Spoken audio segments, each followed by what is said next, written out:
Smart home is a topic that is very relevant nowadays, especially with the growing of Internet of Things.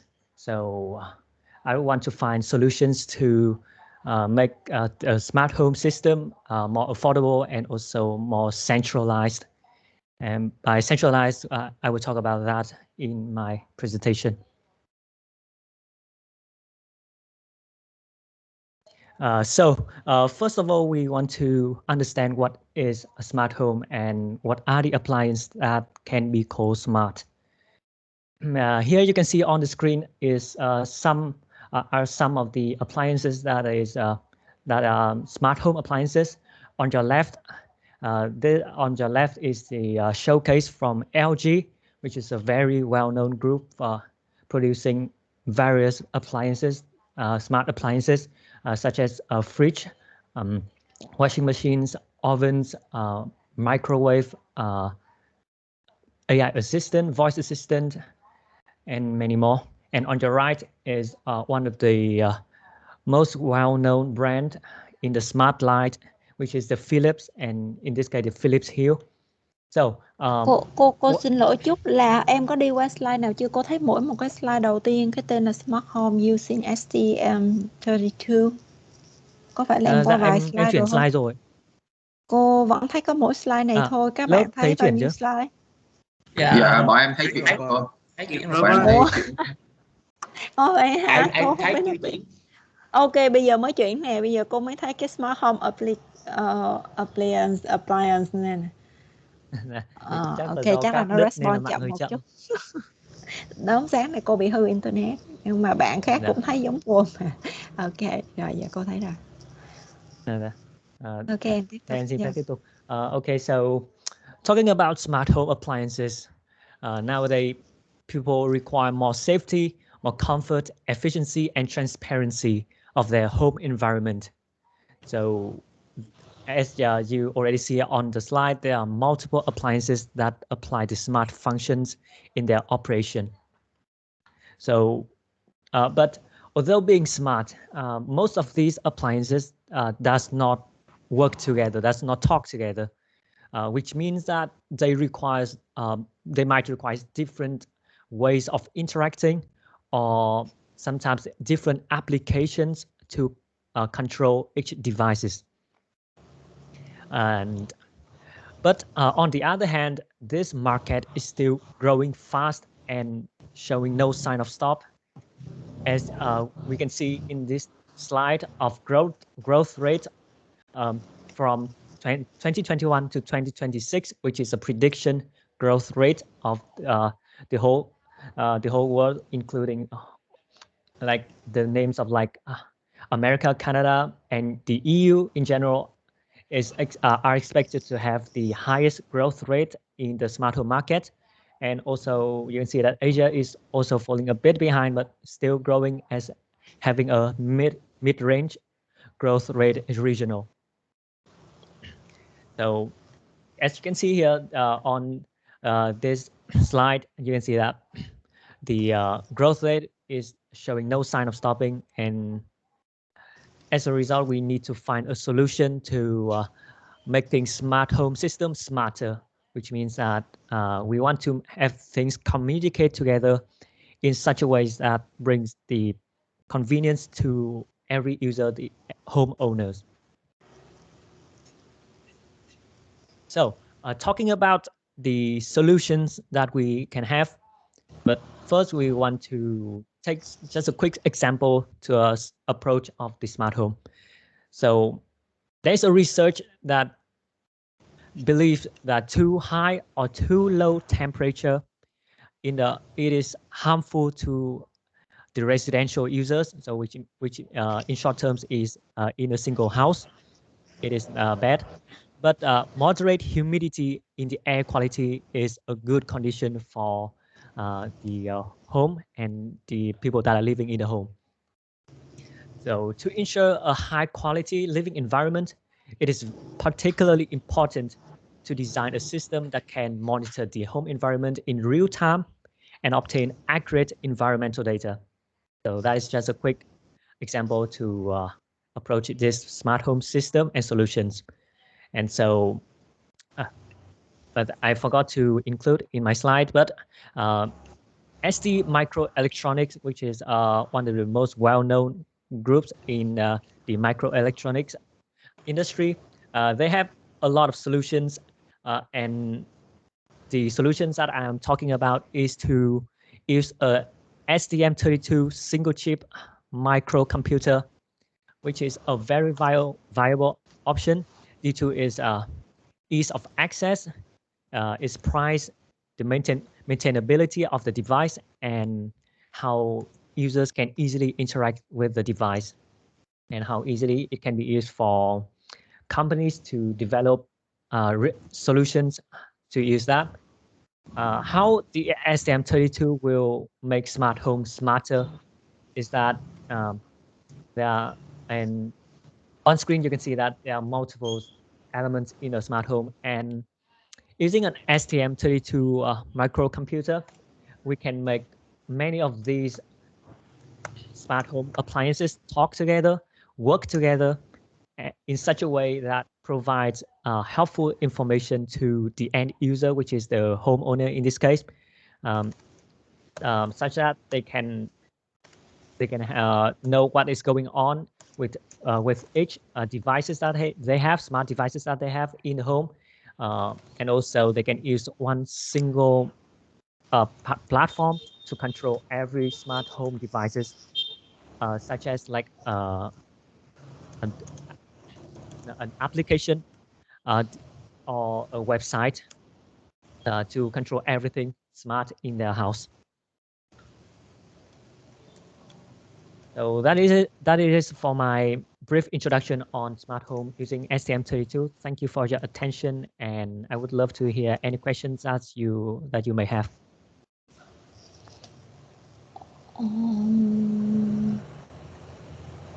Okay, so everyone, any questions for Việt Hoàng? Are you sure that you clearly understand all the point that Việt Hoàng mentioned in terms of 6 criteria that we already mentioned? Right? First, about what problem. Second, how much important of the problem to be solved. Third, what have been done in the research topic, it means literature review. And 4, what is the proposed solution here? Is that clear? And 5, what will be mentioned in the bodies of his next presentation, like in the whole papers of him. And 6 is the presentation skills generally. So everyone, you need to give grade on him, and you can ask any question to make sure that you understand well about the idea that he proposed.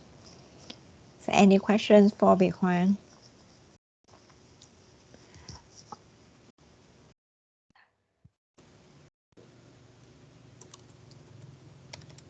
No? Okay, so I may have question first. Việt Hoàng, I'm sorry that the slide still going very slow in my term, so I did not see the slide during your talk, just only the second slide. But I can get through your presentation.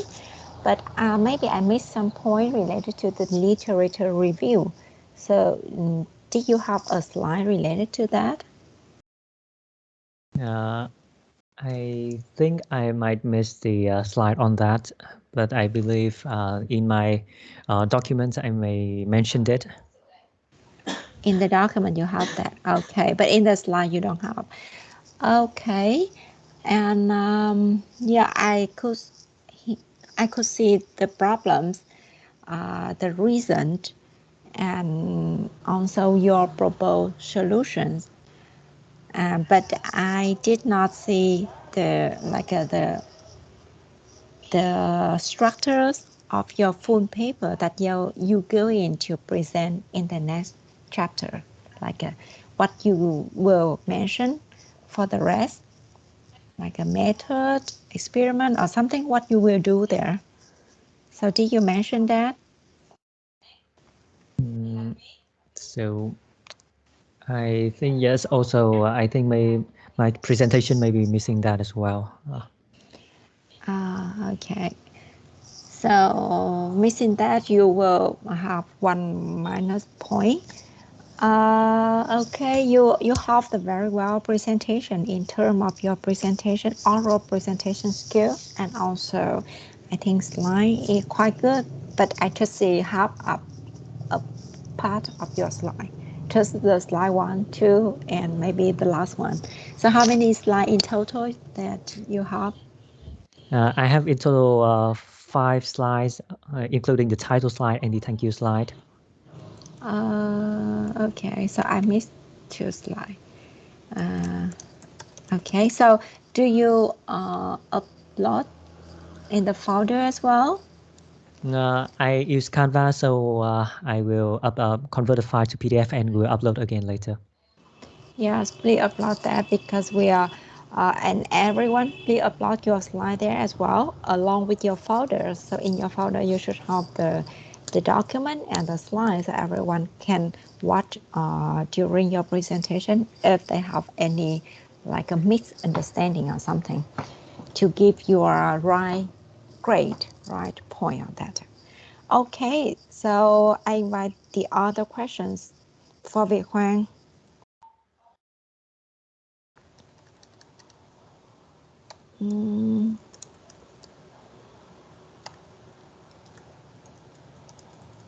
Khánh Huy, do you have any question for Việt Hoàng?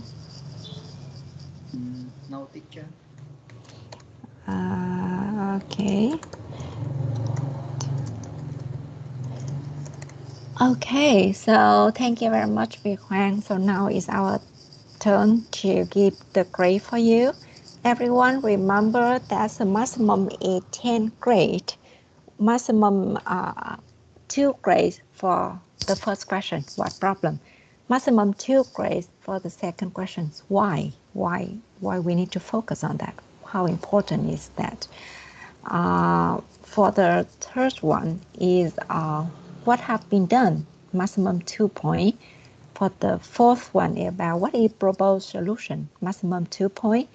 For the fifth one is about the structures of the paper will be mentioned later. So that is just maximum 1 point. And 1 more point for the attractive presentation. I mean, how well is that in total? So let's give grade to Việt Hoàng. And here is the link to the Excel file for us to give grade. Yes, so each of you will give grade for the other members, not for you. So in general, we will see that one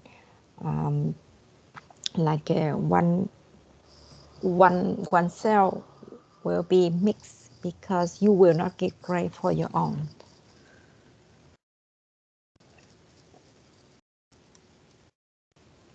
Okay, so let's give just 1 or 2 minutes for everyone to give to Việt Hoàng.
Okay, so our next friend, please Be ready. Are you ready? Thanh Nhật.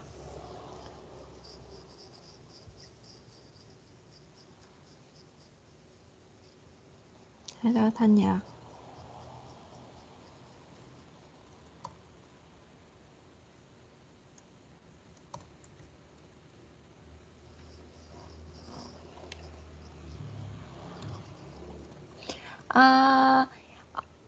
The column is the presenters and the rows is the examiners.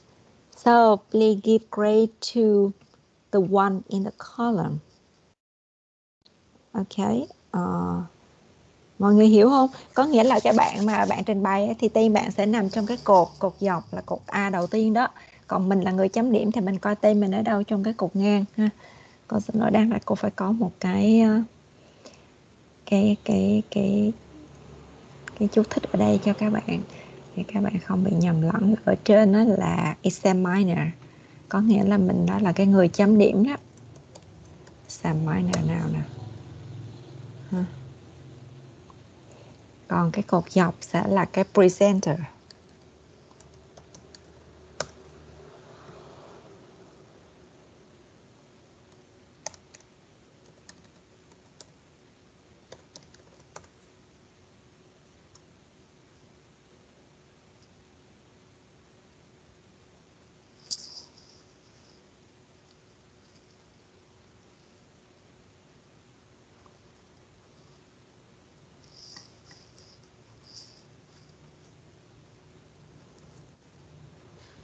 I'm sorry, I'm still have a problem with sharing my screen. Please move forward. I will let you know when I'm ready. Okay, so Thanh Huy, are you ready to do no? Yes, I'm ready. Okay, yeah. Thank you, Thanh Huy. Let's present. My screen. Mọi người ơi, các em vẫn lộn rồi, các em đang cho điểm trên Việt Hoàng và cột F không phải. Việt Hoàng là dòng thứ 9. Của Việt Hoàng dòng thứ 9. Những người presenter là thuộc cái dòng đó ha, thì mình căn cứ theo đó mình coi tên mình ở đâu để mình cho điểm nha. Mọi người đang bị cho điểm nhầm. Okay. Rồi, cô mời Thanh Huy. Dạ, cô thấy slide của em chưa cô? Cô thấy rồi, Smart Car Parking System. Yes. So thank you everyone here to watching my presentation, and my topic is about a smart car parking system. So first on, we will define the problems that why we need a smart car parking system. So as you know that the world now develop more and more, so the living condition of people significantly increase too much. So with this factor, people tend to buy a car or using the private vehicle for transportation. So by that mention, it's lead to a lot of problem about the traffic, and so we will move a little to Vietnam for there are charts. So as you see that the number of car in Vietnam nowadays is more than 4 million car in the August 2021, and it's a really big problem with Vietnamese traffic, because the road is not too large, but there are too much car. And so moving to our city, Da Nang city. So in the 2020, with the policy of the government, so the city must have about 158 car parking system, but now there are only one smart car parking system, and there are some temporary parking lot on the street. But with the number of 94,000 cars in the city, that were a big problem. So the government, Da Nang government, have a lot of policies like parking in the event and odd day, or they ban the road from parking. About 66 road has been banned from parking. So it make people confused, and there makes some noise to people life. And the main problem leads to every issue here. It does people, they don't know, and they don't know where to park their car, so they tend to park their car on the street near their home. So it's also make the traffic jam, and make the government problem about urban management. So in Da Nang City, we have an existing technology. This is the first smart car parking system of Da Nang City. So this system have 6 floors with a distance sensor for each parking lot to check if the car is parked in the right position. And if the car is parked in the right position, so the system will operate like a puzzle game to manage the car in the system. And the other technology, the most popular technology that that's a smart parking using the distance sensor under the parking lot to check if there are free parking in the parking area. So the free parking lot information usually display on an LCD screen at the parking area. So there are some relevant technology, and we will move to the literature review about what I will do in the project. So my project using the IoT technology to build a smart car parking system. So the IoT is mean that every physical device will be connect and communicate to each other. So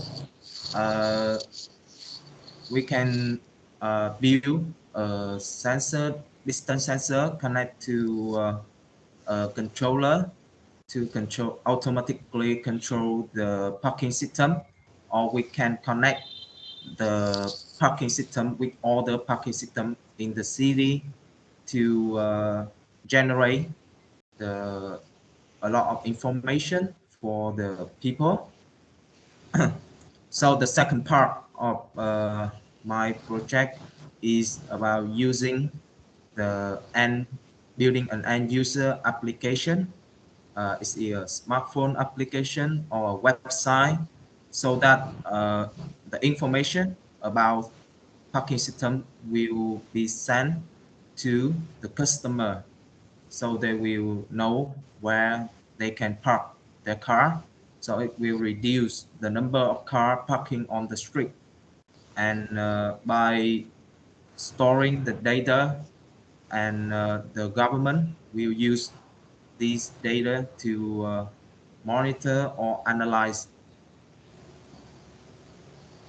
So this is the block diagram of my project, a basic block diagram. As you can see here, I have some distance sensor here, and a controller to receive information about the order and send the data to the database.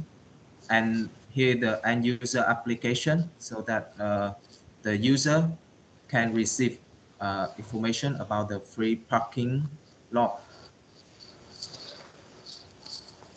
so they between the existing solution and my solution is that my solution will use a little of two relevant technology above by using the distance sensor for the parking management.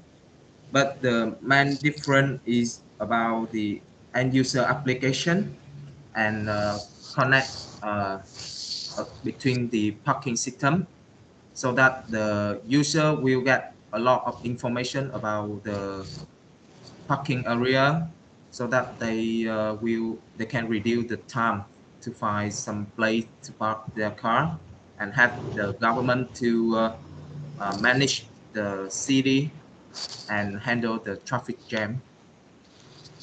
So this is the end of my presentation and thank you for watching. Okay, so thank you Thanh Huy for the presentation. And everyone, let's give him some questions.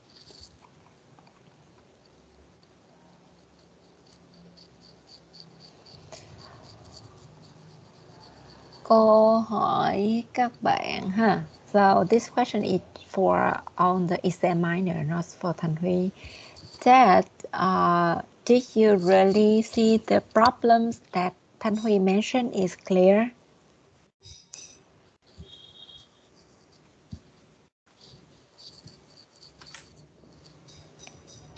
And also about that, did he give you the good result for really important problem that he need to solve? That is the real problem. Is that important for us to think about the solution for the smart parking system? So if yes, let's give him 2 points for what problem and 2 more points for the importance of the problems. If not, so give him the corresponding grade, okay? Next, did you see that he mentioned about the literature review? He shows some solution that many researchers before they already contributed so far. Did he show it well there before he showed his own proposed solution?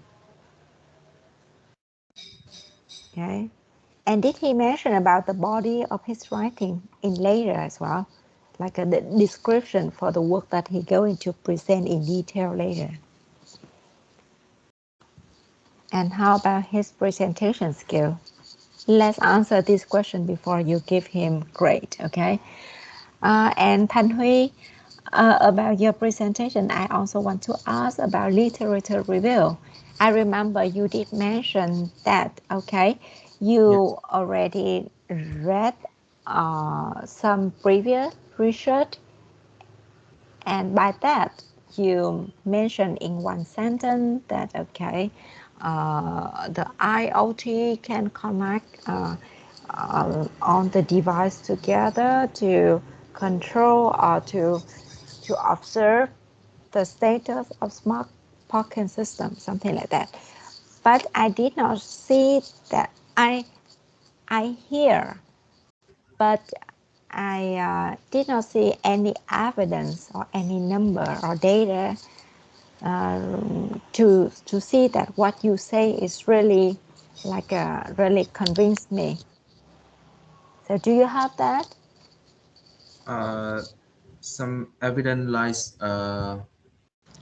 some evidence about the problem and also some evidence about the previous study in the problem that you mentioned. Yes, that is my missing in the slide. Okay, so I believe in your argument. All of your saying is quite logical. You give the flow to your reader, and I saw that, I understand that. But I need some evidence, some data, some number to really believe that you are a scientist. And for whatever you say, you have data to make sure that what you say is correct. So Thanh Huy, please remember maybe your next presentation include some number there. For example, you say that the high demand in smart parking system.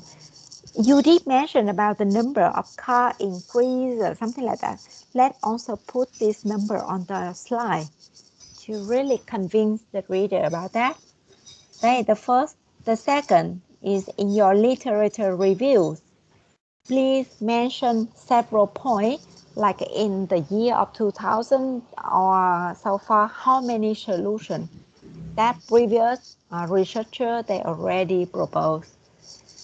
Yes. Okay. Take that. Yeah, please have that. I believe in what you say, but as a scientist, everyone always asks that. So make sure that you have all of this point. Okay. Yes. Thank you. Okay. Yeah. Thank you, Thanh Huy. The other, do you have any question for Thanh Huy?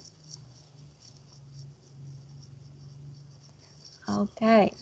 If no more questions. No, sir. Okay. If no, so we move to our next friend, Khánh Huy.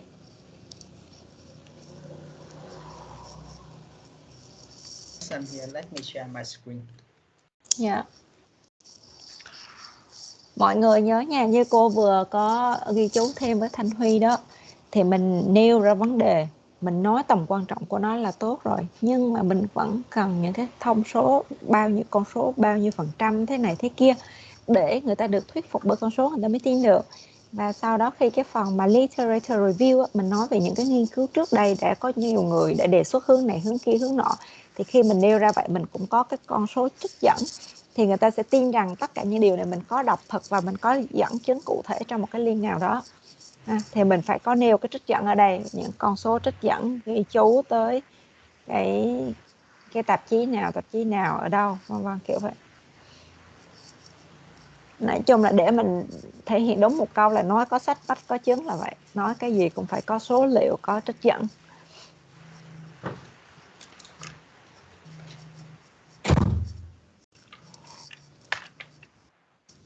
Can you see my screen? Not yet, Khánh Huy.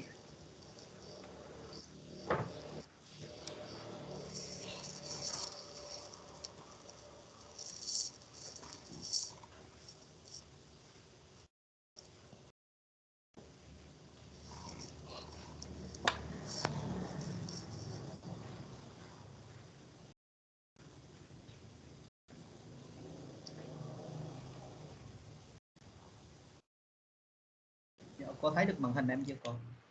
Thấy rồi Khánh Huy. So hello everyone and teachers. My topic is using smart street light to reduce high electricity consumptions, and there are several main contents that we would like to mention through our presentation. The first one is identify the problems. Why do we need to focus on the street lighting system? And the next is current solution that people apply to address this problem. And the last one is our proposed method. So this diagram depicts about how we could bright our life from the dawn of civilization until now. As you can see here, when we got the fire, and it is considered as one of the biggest evolution in human race, and we continuously until 1879. The first light bulb was invented by Thomas Edison, and this invention paved the way for the development and upgrade for the later models. And until 1962, the American scientist Howland Knapp invented the first LED lights that we widely use in our street system. And the question here is there the question here is, do we need any development, and how can we do that, and why do we need to do that? So to answer the question why, we need to identify the problems, and the problem here is our nights are getting brighter and the earth is paying the price. It means that when we firstly invented the light bulb and lamps, and we applied the mass production of the lights to make it widely commercial over the world. And however, the overusage of these lights stem from the consequences is the night sky is polluted. And as in the pictures, it is reported that 83% world population living under light polluted skies, and there are several main outstanding countries or nations that we mentioned here. Is, for example, Las Vegas in the United States, Singapore, and China. And as we can see here is our country, Vietnam, and the two most brightest points in the north and the south side of Vietnam is Ho Chi Minh City and Hanoi capital. And in the middle, it's a little bit less bright is Huế and Da Nang city. So we want to know how much electricity consumption that we use for lighting system. And I would like to provide two diagrams that show us the information about the overall electricity consumption with the same time frame from 1990 until now between Vietnam and the world. As you can see, both graphs illustrate the same increase. However, Vietnam experienced more rapid and swift rate. But in the year 2019, the total overall electricity consumption energy is decreased due to the COVID-19 pandemic. However, it is predicted that in the next 2 or 3 years, this amount would like to get back to the rate and increase considerably.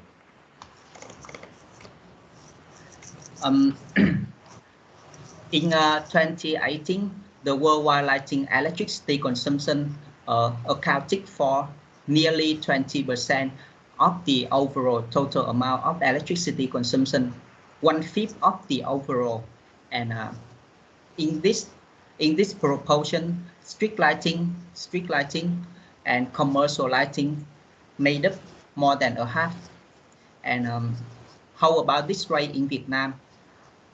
With the same year in Vietnam, the rate is more significant. 25% or 1/4 of the overall electricity consumption is used for lighting, and 1/10 of the proportion is used for public lighting. So through these pie graph and the line diagrams, we can show that people are consuming more and more energy, and these resources would be run out of in the near future. So the question here is how we can limit this problem. And some people, some companies have come up with the idea that using more smarter light, street light, like an EcoApp company in SAS, with they equip their street light with several functionalities like dimmable energy saving, two-way communication. It means that this street light is not only has the function as lighting, as well as play as a gateway for transferring data to the server network via wireless communication like LoRa, Zigbee, or Wi-Fi.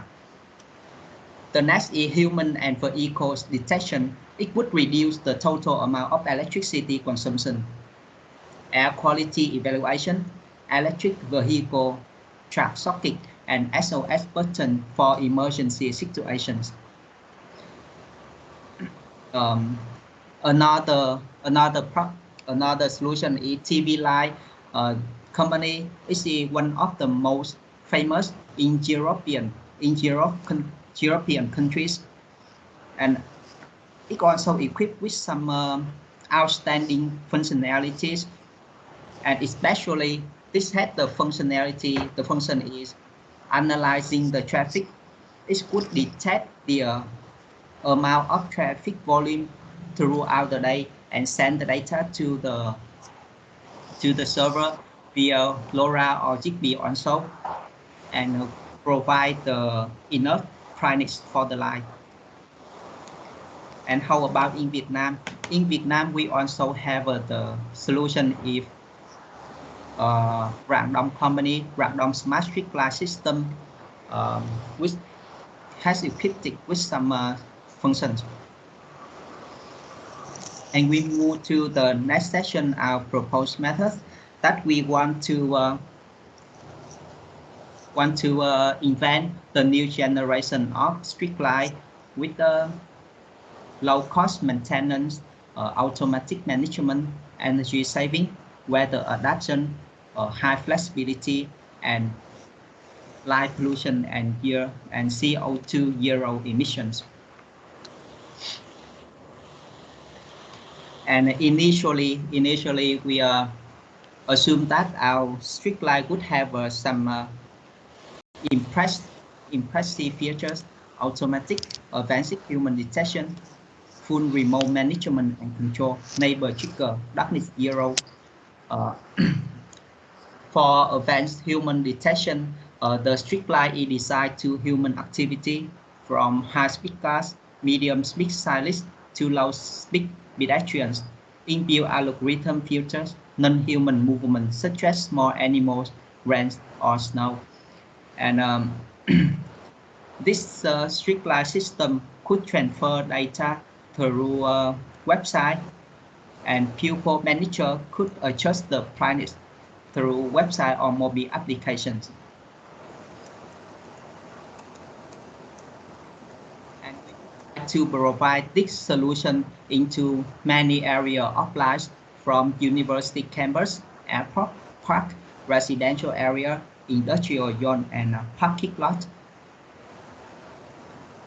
This is the end of my presentation. Thank you for listening. Thank you, Khánh Huy. So Khánh Huy, I just saw 3 slides, like the current solution, just only the title. So I'm not sure, is that your slide like that, or maybe because of my internet quality that I could not see it? And that due to the bad quality internet. Really?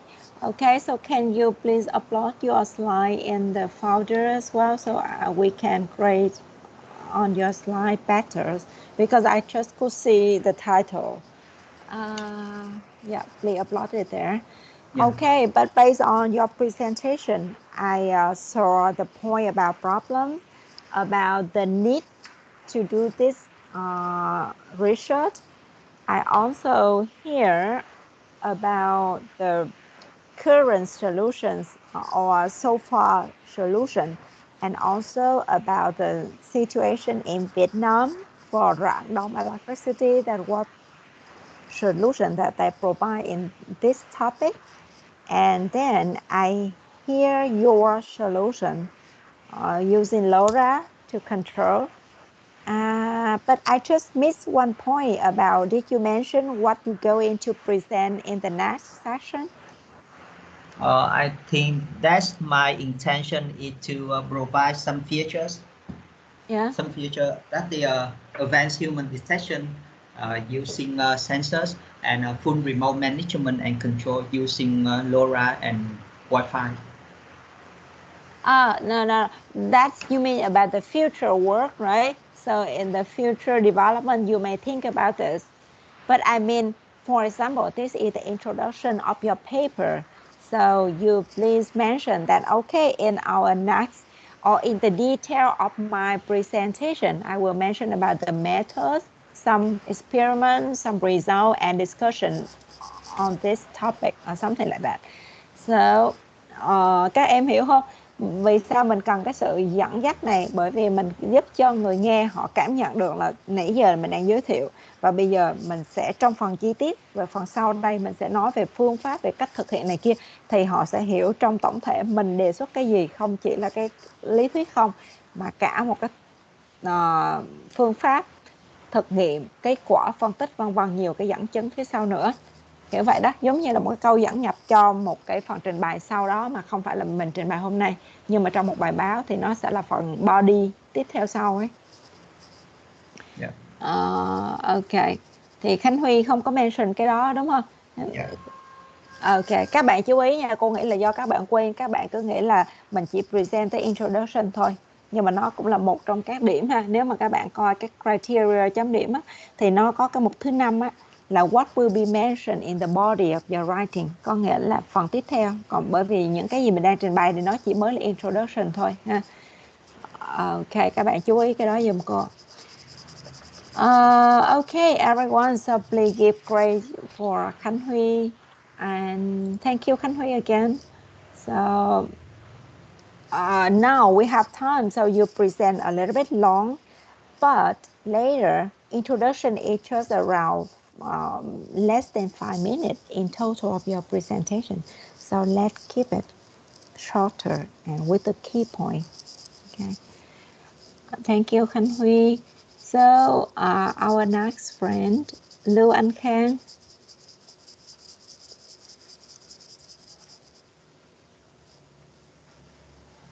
Do you see my slide? Not yet. Bad network quality. Not yet, anh Khang.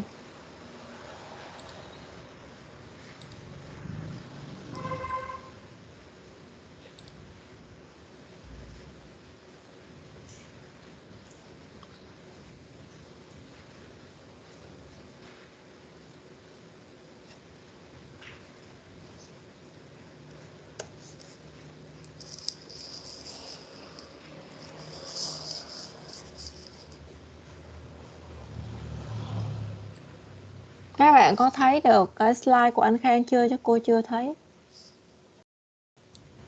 Thấy qua. Thấy hả? Ok. Chắc là cô quick out rồi cô vào lại thôi, cô bị gì nữa. Và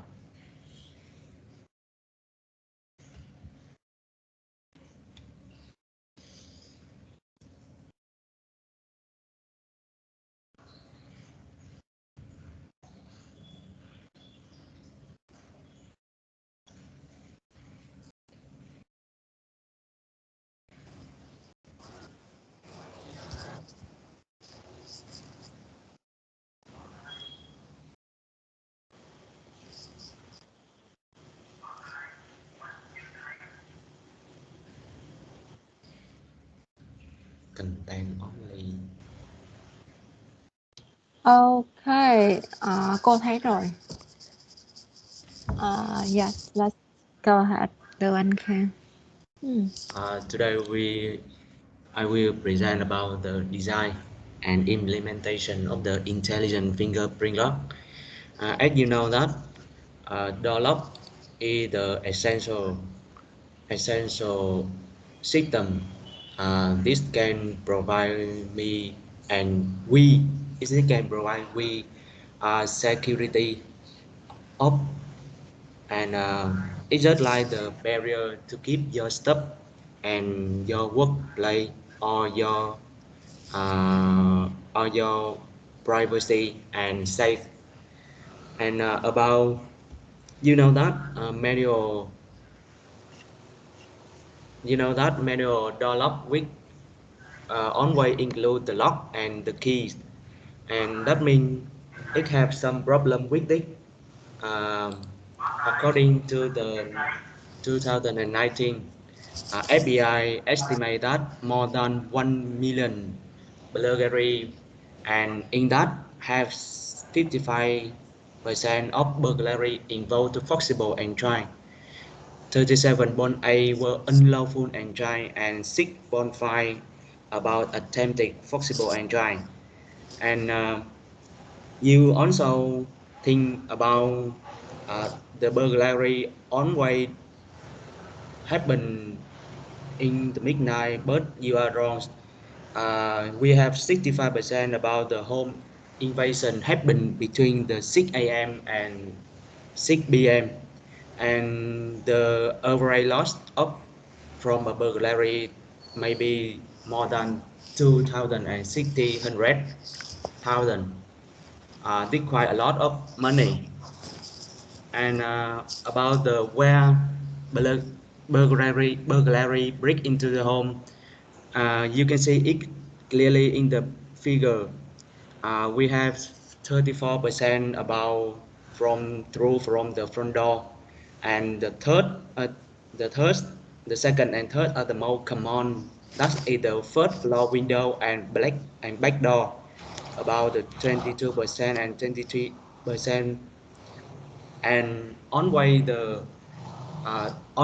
through the door, the front door and the back door, with manual door lock will make it easy to break to your home. And in another way, traditional door lock always using with the key, and sometimes you drop it, or sometimes you drop it somewhere, and maybe you need maybe your key breaking in the lock, and that means you need to find a locksmith to help you solve, and wait you a lot of time to get in access to your house. And about some relevant solution, in my research I show you two solutions. It come from regular electronic security system. This system it provide you two methods to unlock. The first one you can see in the picture is the keypad to enter 4-bit number, and the second is use the mechanical key to unlock. About this system, we have some feature that such as about locking after you set a certain time, or maybe when you close the door it automatically lock. And about the and it also have nice design, and when you buy it you include the handle, and it also has the high durability. And the next one is about the level bow smart lock. This is small device, very small, and just replay about your deadlock, and it also work with application on your phone, including Android and iOS, and it is very easy to install. And about my proposed method, I will make a device that it will have a high security, quick, easy to install and maintain, and also have accuracy and durability. And the most of this is the convenience when you unlock and lock the device. And that's the all of my presentation. Okay, so thank you, Anh Khang, for your nice presentation. I really like that the way that you show problems, the situations, and then the brief, like the current solution of many others, other researchers or other organizations, and then you propose your idea. I also like the way that you show the photos, and then you have the source that you cite to the link of the photo. So that's exactly correct. And everyone, let's pay attention on that, because we try to avoid plagiarism. Okay, so we need to do that. We need to have citation source for every information we put out, even the photos, even the numbers. So for the numbers, Anh Khang also please mention, please have the number to the source that you cited as well. Okay, Anh Khang. Ví dụ các con số em trích dẫn ở đây thì em cũng nên có cái ghi chú là nó trích từ tài liệu số 1, số 2, số 3 vậy đó, rồi về sau có một cái phần reference thì mình sẽ chỉ rõ là nó thuộc cái tài liệu nào. Nhưng mà như vậy thì người ta biết tất cả các số liệu này mình không có tự dựng lên, mình nó có từ một cái nguồn dữ liệu nào đó. Nhưng mà dù gì thì bạn cũng có cân nhắc là các cái nguồn hình ảnh đấy từ đâu. Trên cái hình của mình có cái link cụ thể, vậy là rất tốt. Okay, anh Khang, in your proposed solution that I saw that you mentioned about the characteristic, the function of your proposed solution. But what I see that is still missed here is, what is your solution? Your solution first, and based on that, it has this function, right? So what is your solution here? I think about the solution I mentioned about here, but I think it's too long to presentation. That is the keys of your presentation. So what is your solution? You bring it out, like you use fingerprint with using card, or for what? You just mentioned about one sentence about your solution. And based on that, you will have all the function that you mentioned here. That is safety, or time saving, or something like that. Okay. Yes. Ý là em mix một cái slide mà nói cái solution tổng thể của em là gì á, ví dụ sử dụng fingerprint để mở cửa bằng app điện thoại hay gì đó nữa, thì em thiếu một cái câu tuyên thệ như vậy về cái giải pháp của em, đúng không? Thì từ đó người ta mới thấy cái giải pháp này sẽ mang lại cái việc là nó an toàn này, không quên chìa khóa, tiết kiệm thời gian, vân vân.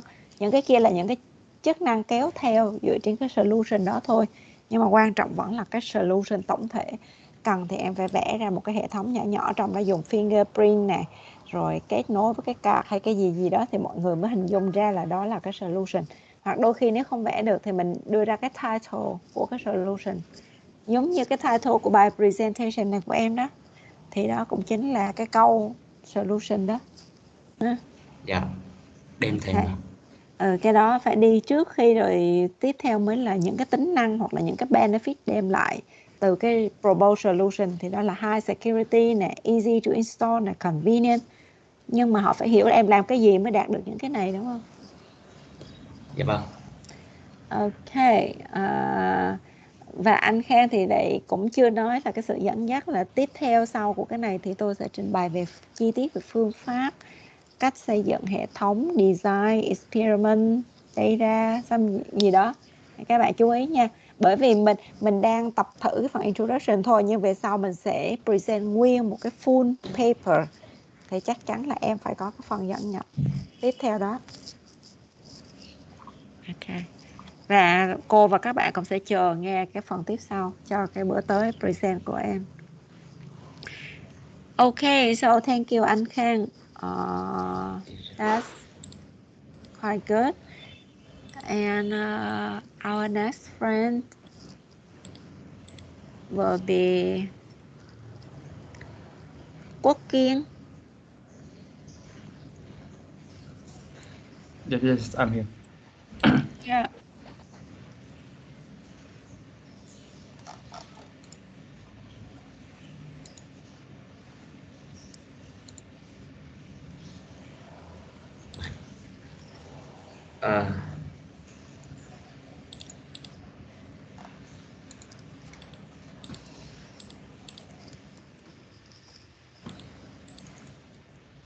Có thấy được slide của em chưa? Cô thấy rồi, chiếc xe đúng không?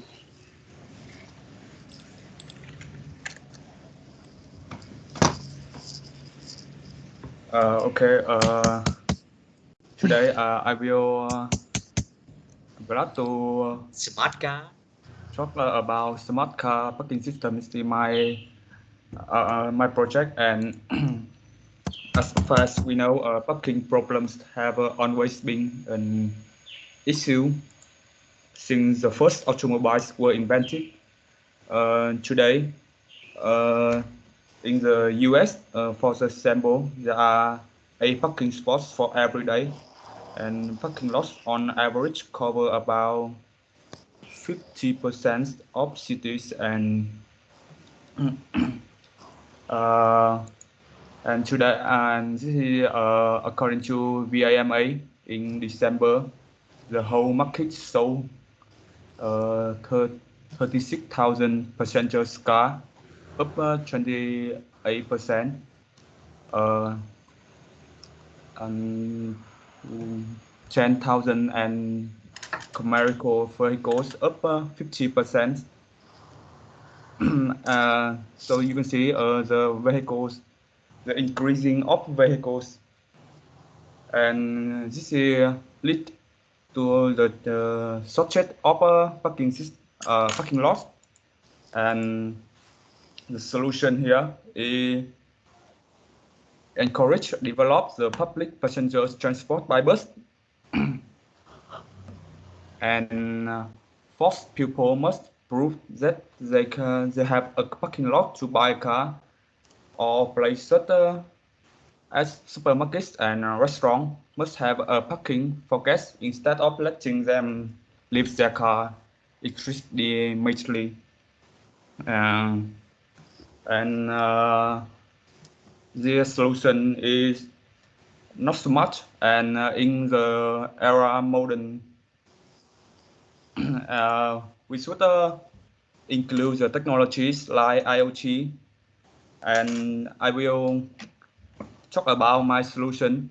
Use a smart car parking system by using IoT. IoT connect on physical operators together, like VR code or VR code using smartphone application to manage your car, and you can pre-order the parking lot by using data storage, and the detector sensors will detect the car when the parking spot is vacant.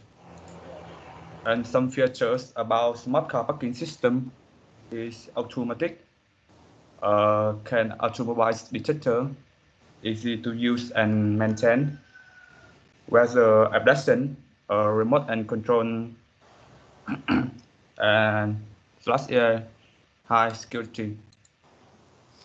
Some benefit is less fuel is weight. The drivers are directed straight to an available parking lot.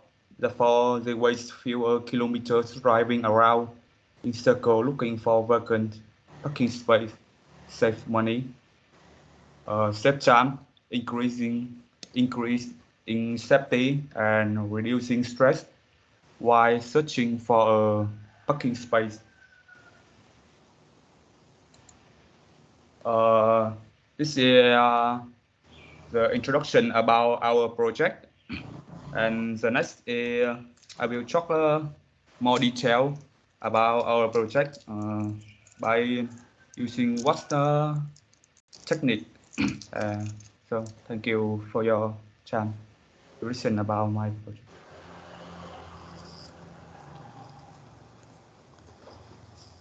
Okay, so thank you, Quốc Kiên, for your presentation. Any questions for Quốc Kiên, everyone? So if not, Quốc Kiên, I saw that you mentioned about some numbers about the problem situation. I could see the importance to solve the problems. I think it needs to have a smart car parking system like that. I believe in that. Please just also have some citation source for each figures or number that you put it out.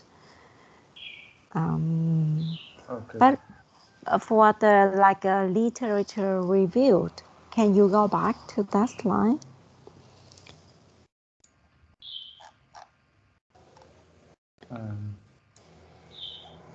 Yeah, so here, solution is not your solution, right?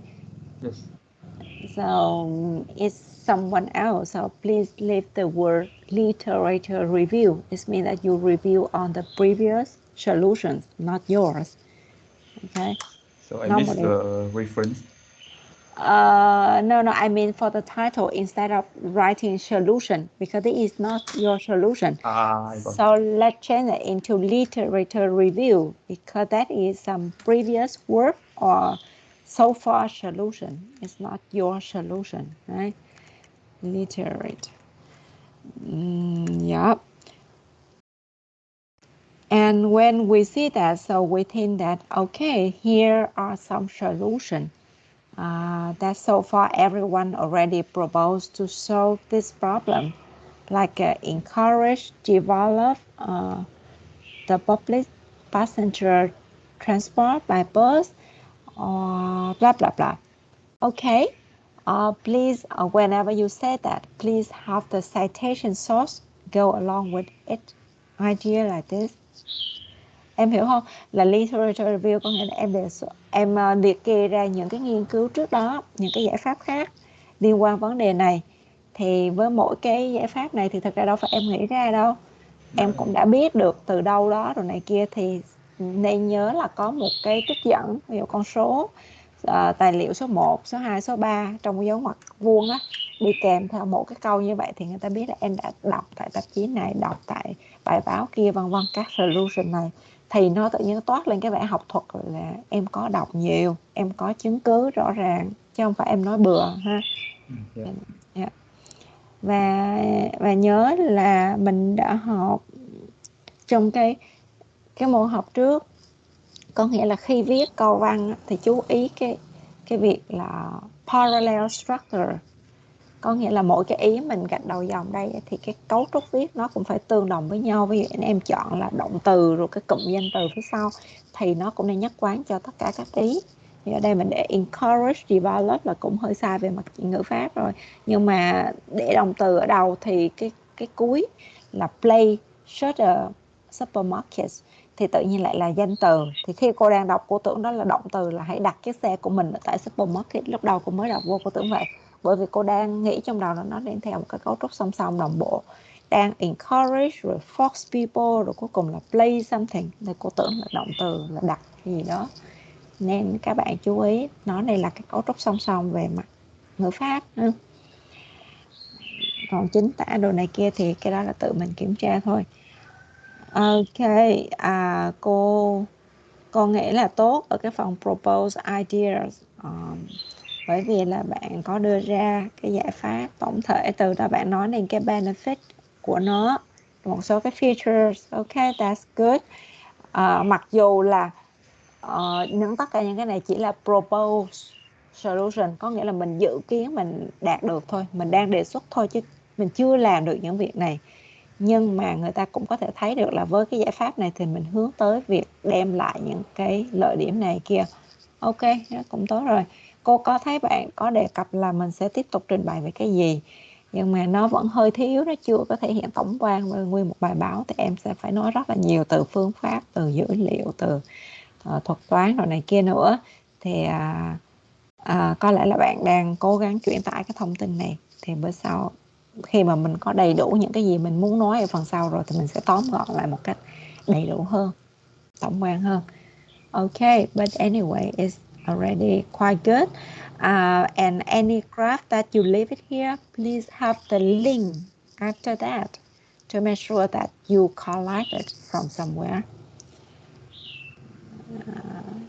Is that okay, Quốc Kiên?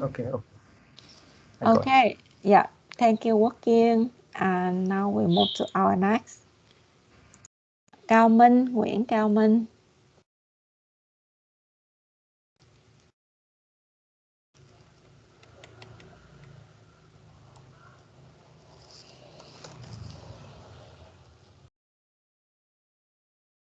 Can you see my slide? Yeah, I can see it. In this slide, I will introduce you about we talk about the smart watering system. Water is an essential resource for life on Earth, but it is getting exhausted over time. And many countries are facing with water shortage, and many solutions have been proposed. In this slide, I will introduce you about the core of this problem and the solution to solve this problem. And first, we will try to investigate the cause. There are many causes, but we can tell two of them, the The major of them are climate change and population growth. Climate change nowadays, climate change is a prevalent problem, and it strongly affects the amount of water rain. It can decrease the amount of water rain and creating drought. And and besides that, the global warming also increase the average temperature and making water vaporize more quickly. And in this slide, I'm showing you a graph of the I'm showing you the graph of the average water rain volume in Fertile Crescent. And the blue line over here, you can see this blue line is the average water rain volume. And you can see clearly a downtrend here. And this rectangular box is the time when the drought happened. And from the 1960, the drought becoming more frequent. And this draw a connection between climate change and the rainwater decrease. The next factor, another factor contribute to this problem is the population growth. And in this graph, you can see that our population is increasing very quickly, and with over 7.8 billion people in 2021, and it will be 9.7 billion in 2015. This number of people will create a burden, will be a burden to the already scarce water resource, because they require a lot of water, not only for drinking, but also for irrigation to produce enough food. And this chart here show you the average amount of water a normal person use per day in America. And as you can see, the water used for gardening take a huge share. It takes 20% of the total amount of water. And this will be the place where our solution plays role, the smart watering system.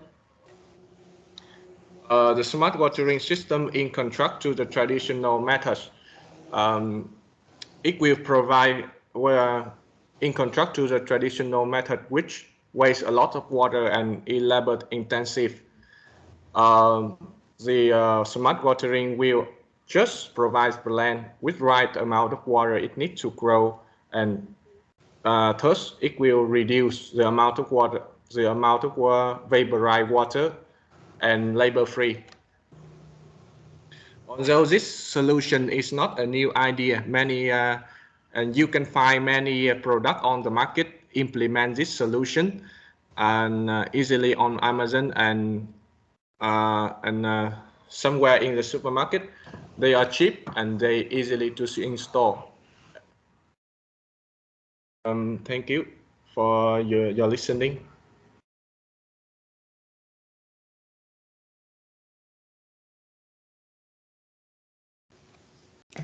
Okay, so thank you, Common, for the presentation. Yeah, so here is your proposed solutions or the current solution available in the market. The current one, right? Yeah, the current one.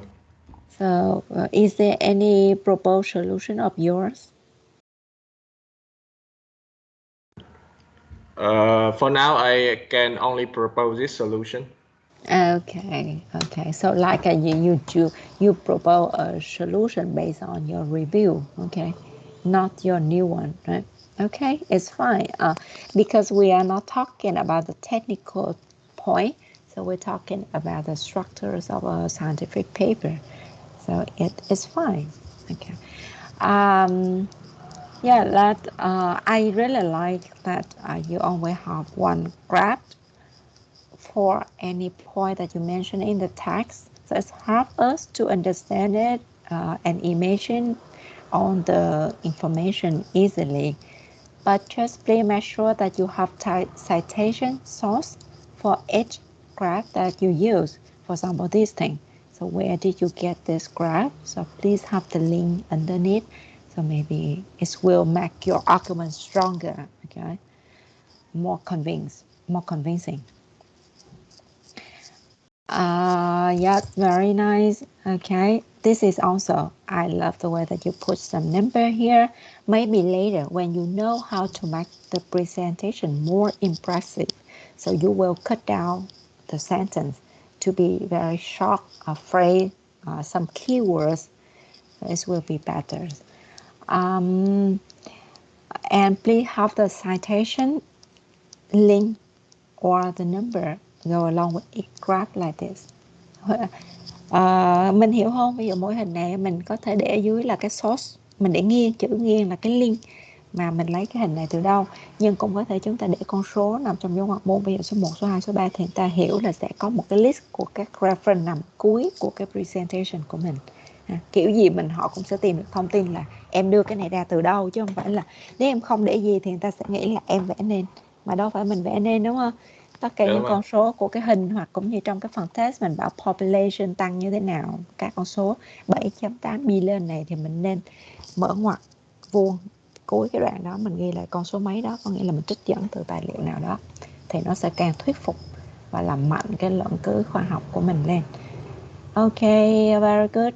Comment some point for you like that. And but comment, can you show me the slide number 7? Traditional ways.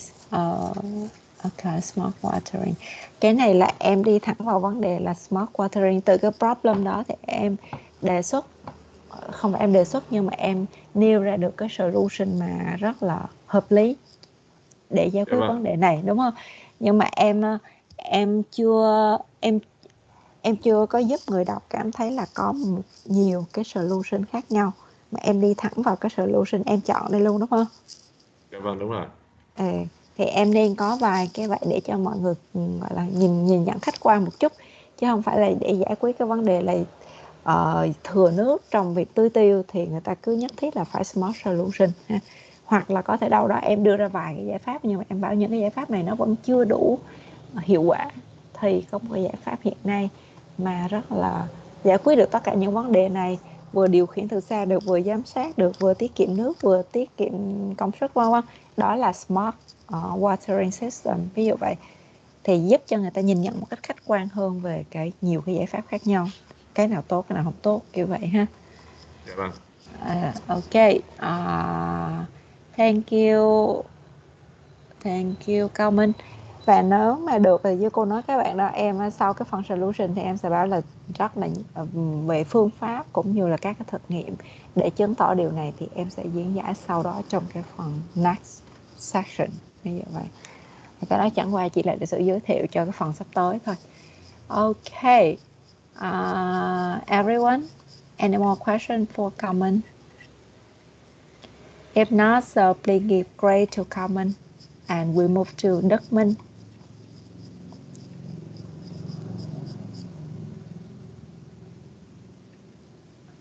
Yes, I'm here, teacher. Yeah. Let me share my screen. Can you see my slide? Yes, I can see it. Today I will to introduce my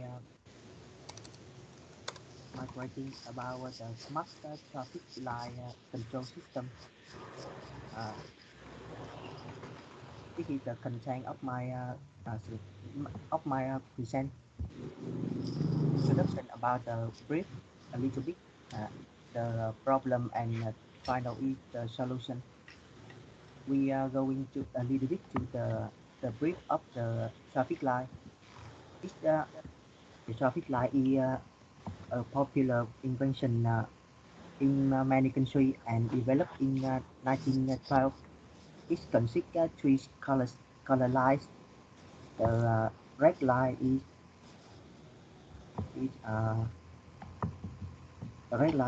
prohibit any traffic from the junction. The yellow line is one vehicle to prepare the stop, and the green line is allow traffic to process. The next is the problem.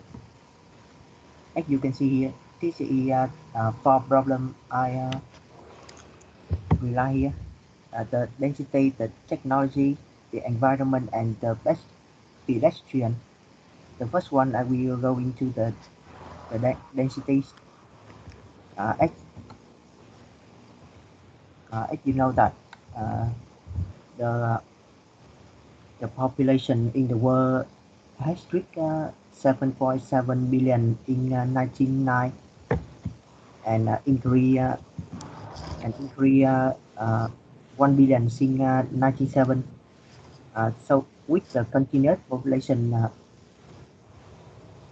the vehicle will increase and the rising of the number of the road will going. As you can see the graph here, it shows that the number of vehicle during from the 2011 to 2050. The dark blue here is the car vehicle, and the green one here is the motorbike. It's increase by the year from 2011 to 2050. Next is the are we going the density more clearly. In the morning, people will go to work and study from usually from 7 to 9 a.m. This time the vehicle flow is more crowded, and in the afternoon the people go home and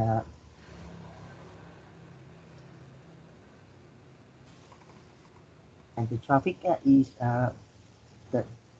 more crowded than the morning. As you can see the picture I show you here. We have the solution about this about this problem, like constructing new road, creating intersection and perform road, but however the traffic congestion problem is more complicated. We go next to the technology because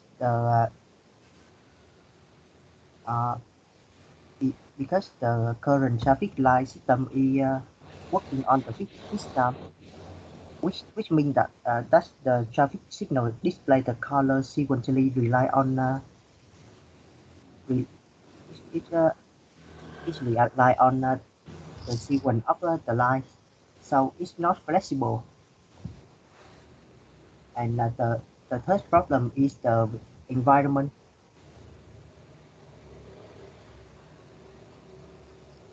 People spend more time waiting for the traffic light, so that's leading the increase of CO2 emission. And the final is the pedestrian that cross the pedestrian that cross the lane also after the traffic system. For example, sometimes I see in the injection that people can right left or right. And they don't see the people cross to the street, and they have the accident. So this is my solution here.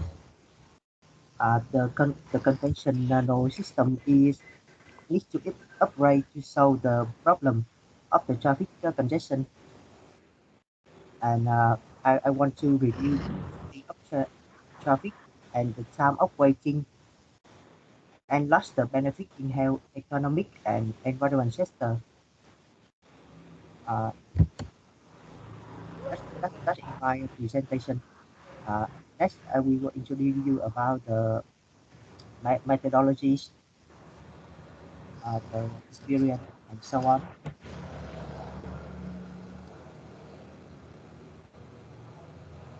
Thank you for listening. Have a great day.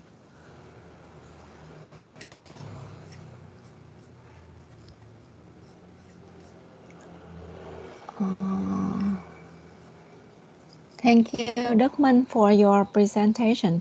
So actually here I could see that you list down the problems and some some problems, some reasons for these problems related to environment or pedestrian.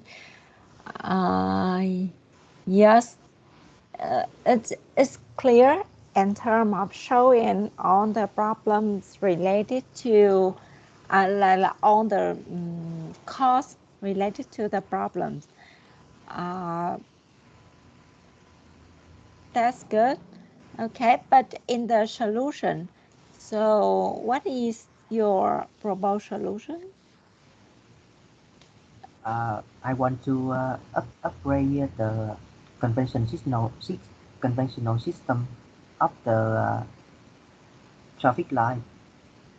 That it means that the smart I mean, traffic. how you do that?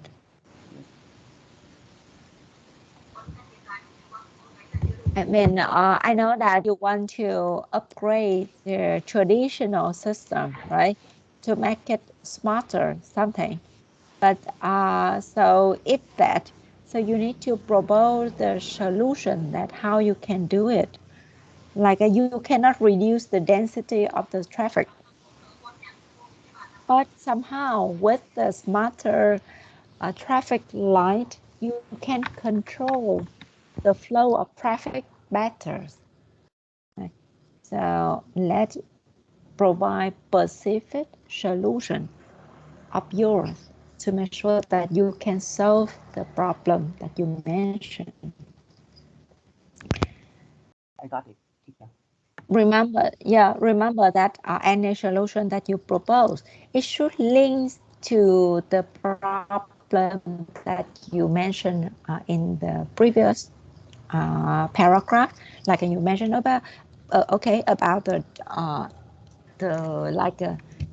the movement of the car or on the vehicles on the street without controlling or without the smarter controlling. So and also about the pedestrian, the way that they move is also not in control. Some reason, and now it's bring to the problems, and now you propose the solution, but it could help solve on the problem that you mentioned. So it will be meaningful. Em hiểu không? Có nghĩa là em đưa ra những cái vấn đề, nhiều cái vấn đề như vậy kia, nó dẫn tới cái chuyện tắc nghẽn. Và ở đây là em đưa ra một cái giải pháp giảm tắc nghẽn, đó là em đưa ra một cái hệ thống giao thông đèn thông minh hơn hay kiểu gì đó để giải quyết những cái vấn đề mà em đã cố thể hiện ở trên. Đúng không? Thường thì mình phải nêu ra nhiều cái problem như vậy và cái mình đã giải quyết được cái problem đó. Chứ ví dụ như mình nêu ra rất nhiều cái problem mà trong khi mình không giải quyết được những cái problem mình nêu ra thì nó không có ý nghĩa. Ở đây thì cô hiểu bạn là bạn cố làm sao để có thể là giải quyết được tất cả những problem trước đó, nhưng mà cô lại chưa thấy được cái solution của bạn một cách cụ thể là bạn làm cái gì. Thì nó phải là một cái solution gì đó nó cụ thể và nó giải quyết được các cái vấn đề trên. Thì của em ở đây chính xác là cái gì vậy Đức Minh? Dạ là ở đây là em muốn nâng cấp cái hệ thống đèn giao thông lên. Nâng cấp như nâng cấp thế nào? Ví dụ cô là người muốn nghe giải pháp của em để cô làm, cô đã tin rằng là nó sẽ giải quyết được tất cả vấn đề mà em đã nói ở trên đó. Cô đang mong chờ thì em sẽ nói cô là em giải quyết thế nào. Dạ như là em sẽ lắp một cái đèn giao thông nhưng mà nhận tín hiệu hình ảnh để cài đặt thời gian cho nó hợp lý, nó linh hoạt. Ok, cái vấn đề của em là sẽ là một hệ thống đèn điều khiển đèn mà thông minh hơn đúng không? Dựa trên nhận diện hình ảnh, dựa trên nhận diện mật độ giao thông đúng không? Vậy thì đó là solution đó, em phải ghi cái đó vô chứ. Cái đó là cái chính của mình mà. Mình sẽ ghi và ghi một cách chi tiết ra. Đó là mình sẽ xây dựng một cái hệ thống đèn giao thông thông minh dựa trên việc phân tích hình ảnh về mật độ lưu lượng giao thông để có thể control được cái thời gian switch on and off của đèn, đúng không? Nói chung là điều khiển đèn. Thì đó chính là cái giải pháp của mình đó. Thì có như vậy rồi mình mới nói tiếp là nhờ vậy thì cái lưu lượng sẽ được điều khiển một cách hợp lý hơn và tránh cái việc tắc nghẽn, cũng như là thông qua đó là cái người đi bộ rồi họ cũng được cho phép hoặc không cho phép lúc nào đi một cách phù hợp hơn, kiểu như vậy. Nhưng mà nó sẽ không giải quyết được vấn đề, ví dụ giảm được cái density của traffic. Density nó là cái chuyện của dân số, đó là chuyện của cái nhu cầu của con đường đó rồi này kia, nhiều yếu tố nữa. Mình không có giải quyết được chuyện density, đúng không? Vậy mình đề xuất cái gì mà mình làm được á, và người ta tin rằng, người ta đọc tiếp cái phần research của mình thì người ta thấy được cái giải pháp này nó work. Em hiểu không? Em nắm được rồi. Cho nên là ví dụ thay vì ghi 3 cái này mà những cái như reducing the density of traffic là no way nè. Trừ khi em làm cái làn đường nhỏ lại, em không có cho người ta đi nhiều, mỗi lần đi 1 chiếc 2 chiếc thì họ may em còn nói em làm được cái này, chứ không có một cái giải pháp cụ thể thì làm sao em reduce được, đúng không? Và enlarge the benefit in health, thì cái này chẳng qua là những cái benefit kéo theo nếu mà em giải quyết được vấn đề kia thôi, chứ đây không phải là cái solution của em. Cái solution như cô nói lúc nãy đó, mình dùng kỹ thuật chụp ảnh để phân tích lưu lượng và từ đó mình quyết định đèn, điều khiển đèn một cách thông minh. Thì với cái solution này nó sẽ giúp em đạt được những cái benefit. Thì đây là những cái benefit này, có thể là điều chỉnh được cái lưu lượng phù hợp nè, có thể là tăng cường cái benefit trong sức khỏe, y tế, môi trường là gì đó. Thì cô thấy cái câu này nó chưa clear lắm, làm sao nó tăng được thì cô không biết. Nhưng mà những cái này thuộc cái dạng gọi là benefit, hoặc là những cái lợi điểm kéo theo từ cái giải pháp của em, chứ đây không phải là giải pháp của em hiểu không?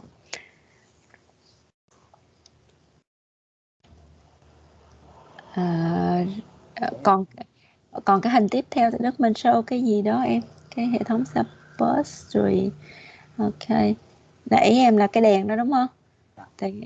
Thì cái này nó chỉ có tính chất minh họa, chứ nhìn vô đi thì mình cũng chưa biết được là nó solution như thế nào. Thì những cái hình như thế này thì nó giúp làm cho người ta dễ hiểu và cảm thấy clear hơn, nhưng mà cái solution của mình cũng phải được thể hiện trong cái hình, chứ cái hình này thì chưa thể hiện rõ cái solution là gì. Ok, và những cái previous work của người ta thì em có đưa ra không? Ví dụ như người ta trên thế giới thì người ta có solution gì khác cho những cái vấn đề này không?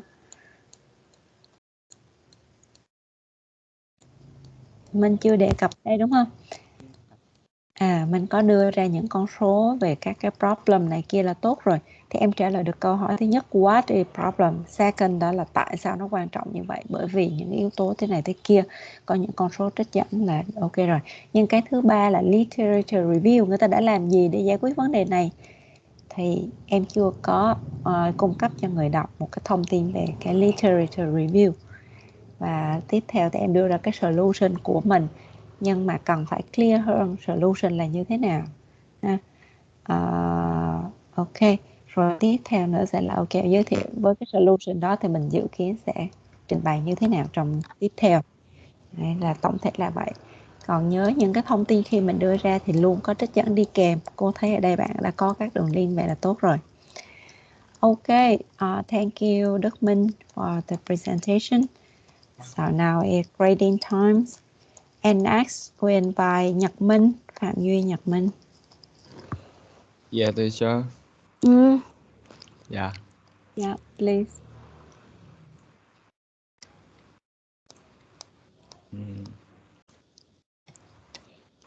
Okay. Are you seeing my screen right now? Yeah. Yeah, let's start it. Hello everybody. Today I will talk about interactive machine learning, aka MEL. It's about let's begin. About the person to a user interface, aka BUIS. It means that the thing the computer can see in their brain, because like video plays, like wireless and like table. is using its camera to receive the information, and we will show it by machine learning to interact it, the working. Yeah, and let's see. Classical machine learning, aka CML, is a thing the robot always use to solve. Like it had to a lot of data to feature selection and training a lot of time to classify everything data, and it can be used to solve the problem with the BUIs. Is a model of CML. The thing is the CML is so very rapidly weak, and it's also right in a high level, but the it's not flexible because you can show the CML to so like you can make the robot can hit the ball when it's flying or hit the rocket, or it can solve the Rubik quickly, but it still no can interact with people. It can connecting and communicating with the person. It's a problem. Yeah. And let's see. My recommend is IML. It's been interesting machine learning. It's also like CML, but it's we insert one human step into the model. It's like that, and let us walk through like classical machine learning can one best process and it's no user feedback, but IML is also have an interactive process, and it's your control the behavior. It can feedback to the problem. It's latently sensitive for training, friendly visualization and evaluation. Okay, let's start about the model of IML. It's don't need a big data training. The I'm the time training. sorry, Nhật Minh, do you switch the slide? Like Yeah. I just see the first slide only. Oh man, yeah. Yes. My bad. What? Some problem because when slide so it not share for you. Yeah. Good. Okay. Let's start again. Yes. What we talk about? Yeah.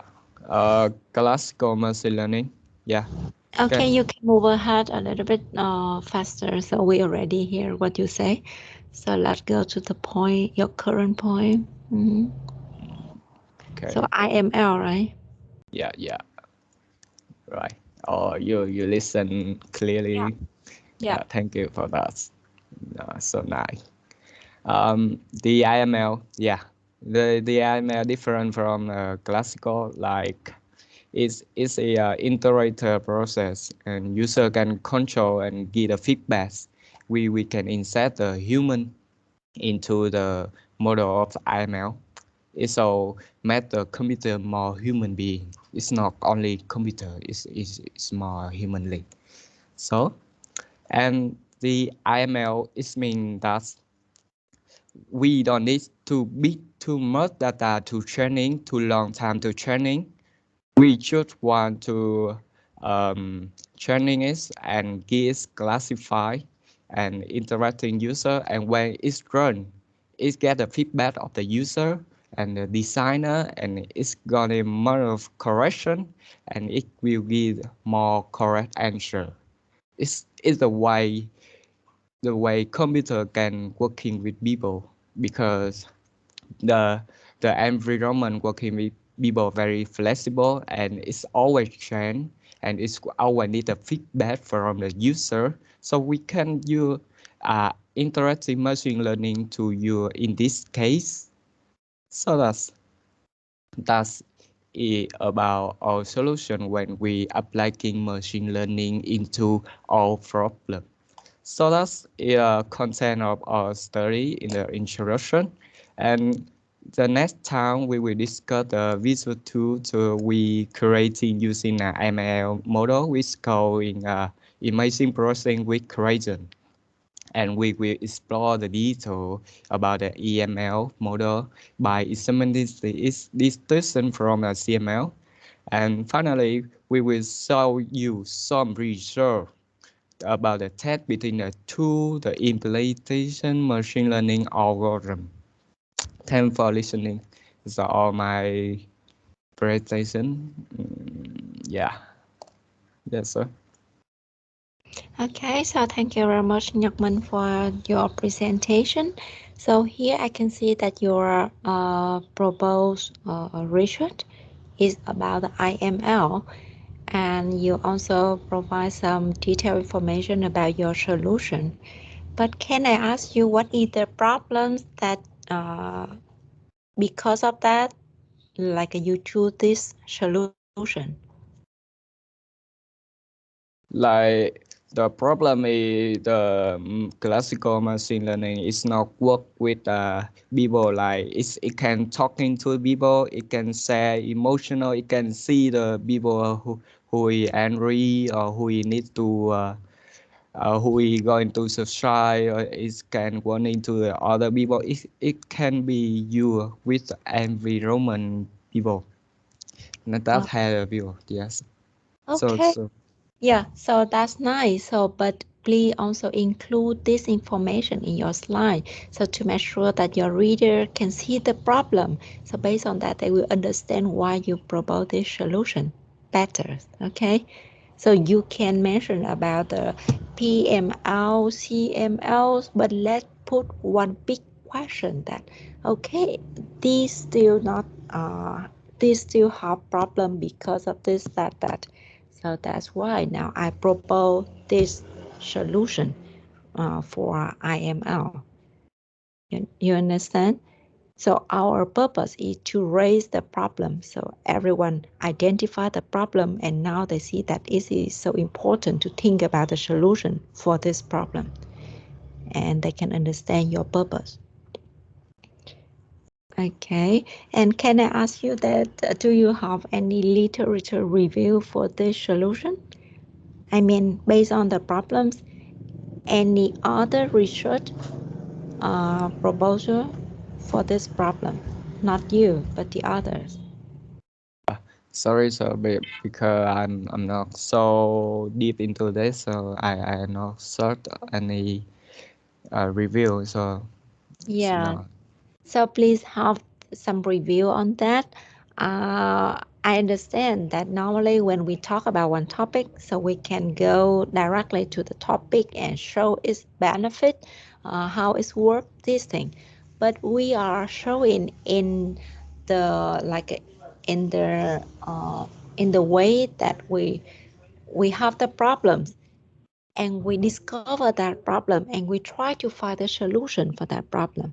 So before we propose any solution, make sure that we understand any other research.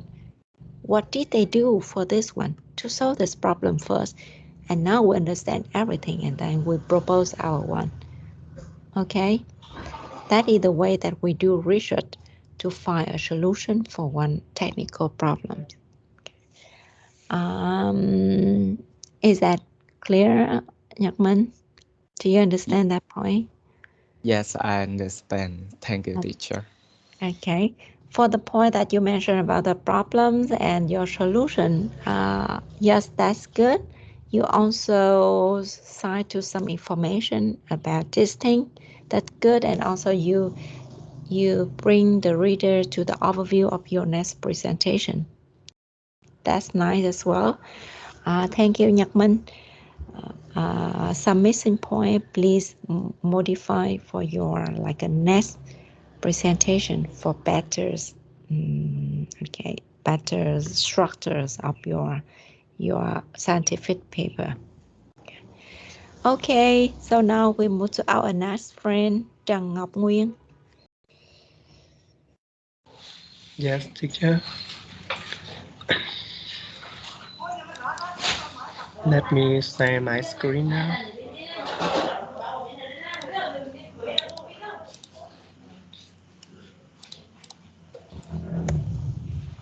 Yeah, hello everyone and hello teacher.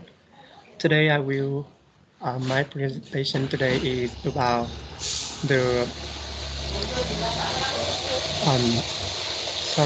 the fake news detection using machine learning algorithm. So let's continue with the first is the introduction. So about the introduction, we will define what is a fake news,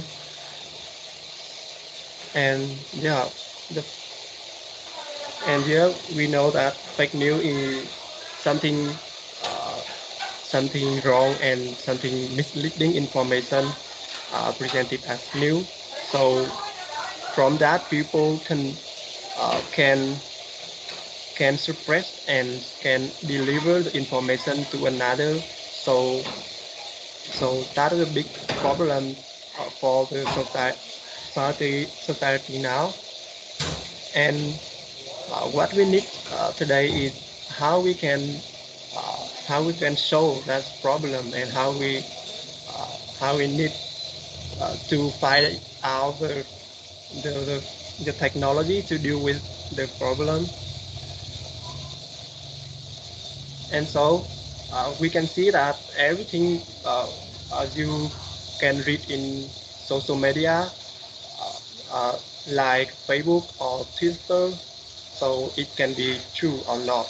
So you need to have the you need to make sure that the information you read is true or not, to be have the deep understanding it. So this is a picture so that the the number of performance people do in social media. The fake news is spreading in social media. So you can see that in Facebook, it make up 58% the fake news according to the Canadian. So that must be an enormous number when the Gen Z or when young people often spend most of the time to use Facebook, and other social media make up 65%, and yeah, and website and YouTube and also a TV. So you can see that social media have contributed to the spread of misleading or misinformation when people can be share information without checking the legitimacy of the information they have found. So so this is a type of fake news. There are many of type fake news, but I just write out it is by the main problem here. And the Mark Twain have the quote that a lie can travel halfway around the world while the truth is putting on its tool. So it means that when you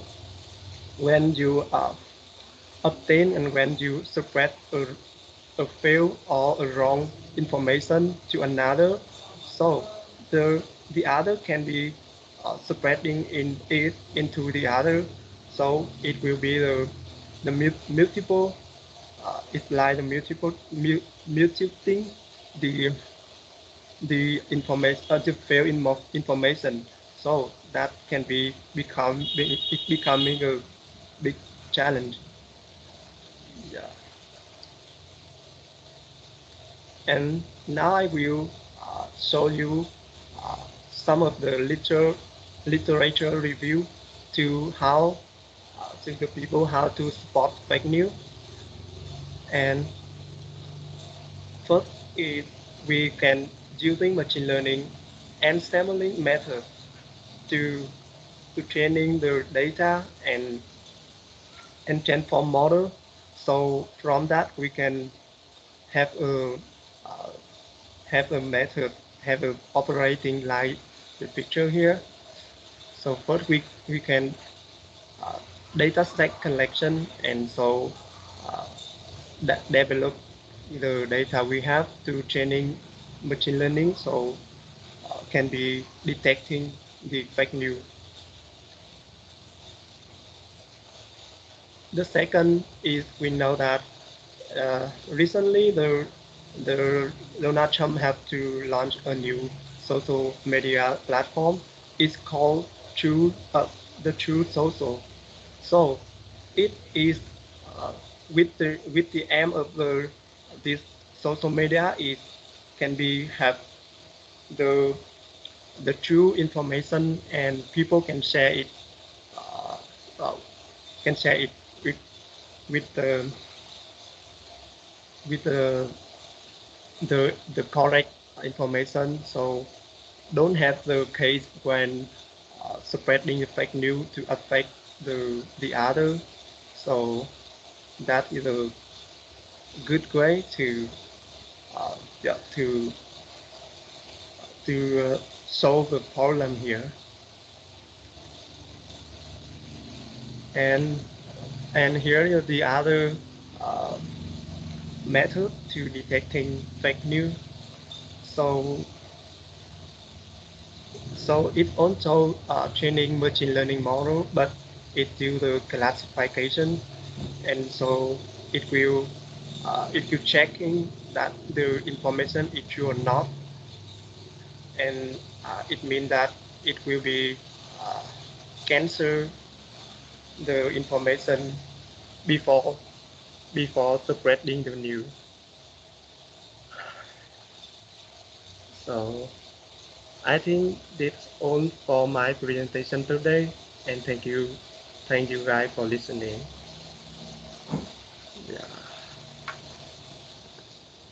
Yeah, so thank you Ngọc Nguyên for the presentation. So Ngọc Nguyên, you raised the problem related to fake news and some information to show that this is the real problem. I agree with that. So to solve this fake news problem, fake news detection, do the other research so far that what they have done? Any other solution? Not just yours, but so far, how many solutions already been proposed to solve this problem? Yeah, I think there are so many methods to detect the fake news, but in my slide I just share maybe three ways to detecting the fake news. Yeah, can you go back to that slide that I just forgot that information?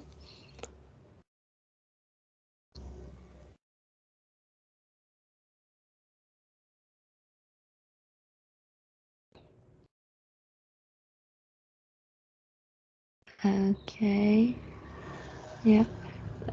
Bạn công tốt rồi, đó là bạn đưa ra cái giải pháp sử dụng machine learning, nhưng mà cái này nó hơi chi tiết, cái này nó nằm trong phần body tiếp theo thì phù hợp hơn. Còn ở đây mình chỉ cần nói ra tới là giải pháp mình là gì, sử dụng machine learning để làm gì đó bằng câu chữ thôi, hoặc một cái sơ đồ ý tưởng thôi, chứ không cần thiết phải quá chi tiết về mặt kỹ thuật. Thì thế này cũng được, nhưng mà chuyên sâu hơn thì nên để trong cái phần phía sau. Ok, bạn quay lại tới trước một chút xíu, các slide trước cô coi từ các phương pháp khác thì họ đã làm gì rồi để detect fake news. Ok, đó. Không. Dream to launch, cái này là cái giải pháp thứ hai hả? Những cái nghiên cứu trước đó ý là bắt đầu từ chỗ nào, là literature review đâu? Đây.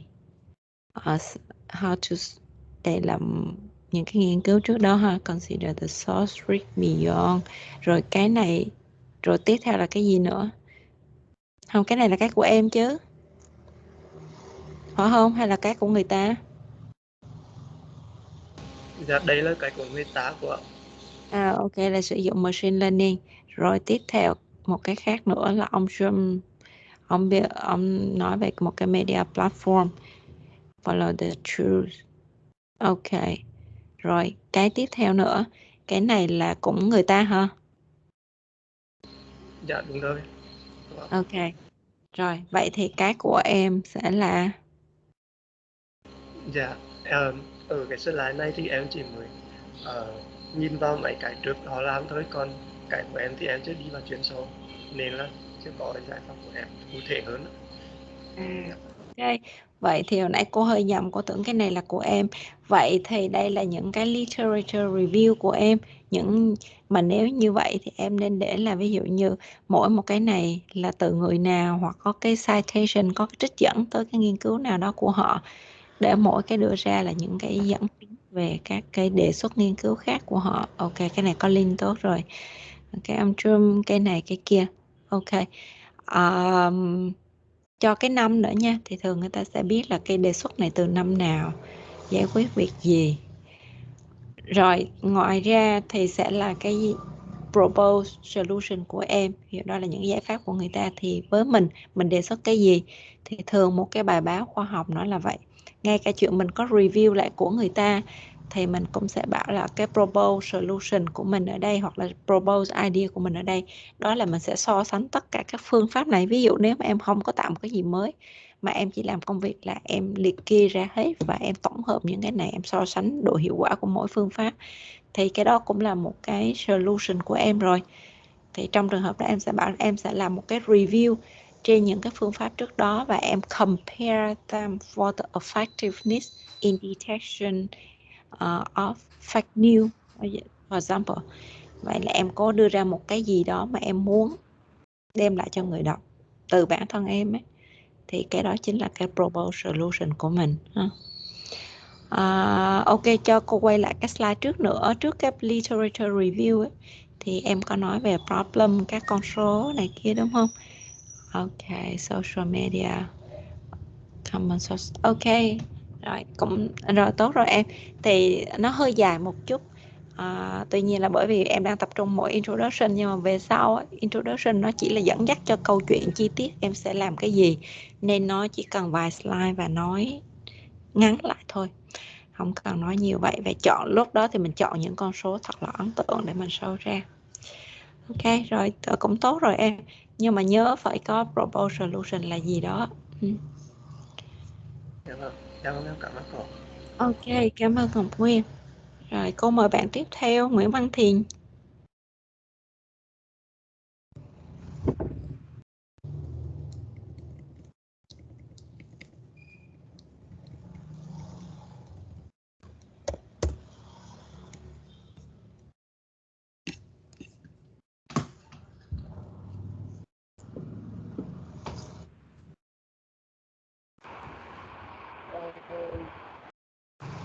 Hello everyone, my topic is alternative barrier for the railway crossing. And,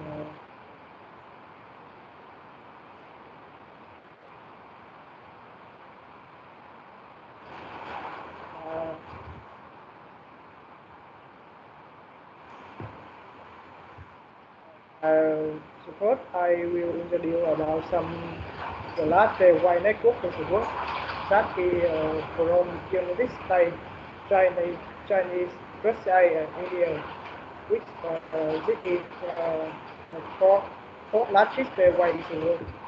And in Vietnam, we have the railway network along the country, and we can see that the length of Vietnam is 1,750 kilometers, and north-south railway running from Hà Nội to Hồ Chí Minh City is about 1,726 kilometers. That is nearly all of the country. So and the network total length is 2,600 kilometers, and with a large network around Vietnam is like this, that can have many railway crossing and the crossing in Vietnam is I have a table like this, and the number of crossing in Vietnam is 2,000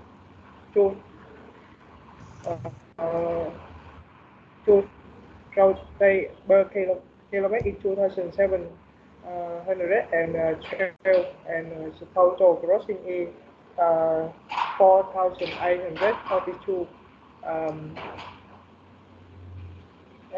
That is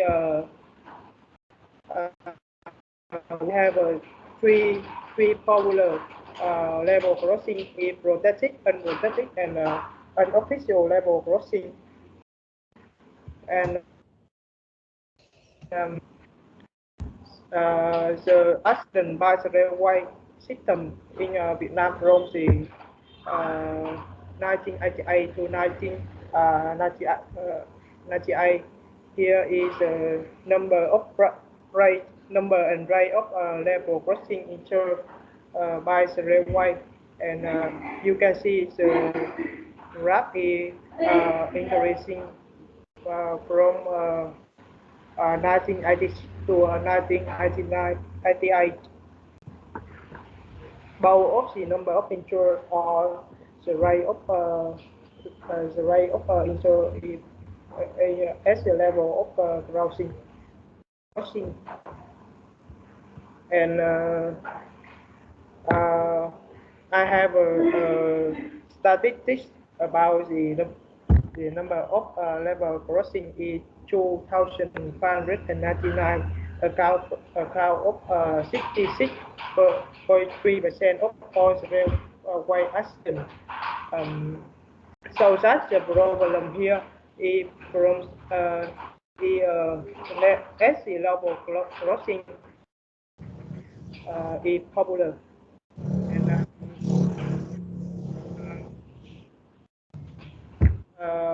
I also have the value of 60% of level crossing as the unofficial crossing, which have the last value here, and 30% as the unprotected official, and 10% as the protected official.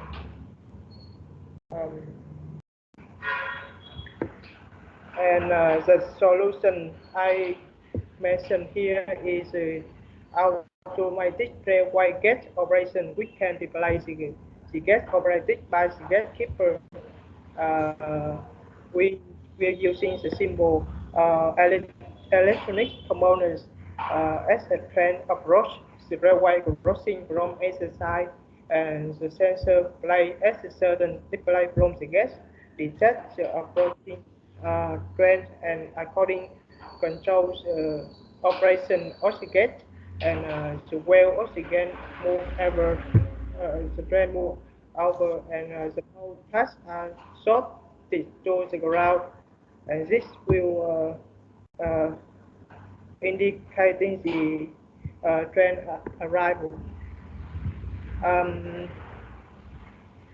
the solution I have the picture that can describe the solution here. We have a two sensor, and we can detect the train arrival and send the signal to close the gate here, and open the and turn on the network to prevent other vehicle from destroy. The benefit of this solution is we can reduce the time. We can reduce the time to close the gate when we compare with operated gate by the Google, and we can reduce the error due to the manual operation. because automatic this barrier is automatic, and the automatic railway crossing can replace human chop, and through that can reduce cost for the increased salary of the crossing road keeper. And I find on the internet have some research for this topic. Uh, to first research is using the infrared sensor from 2015 2017, and we just using the ultrasonic sensor on the 2016 and 2013 here. And this is first research using the sensor to detect the train arrival. So it can be optimized. It can improve to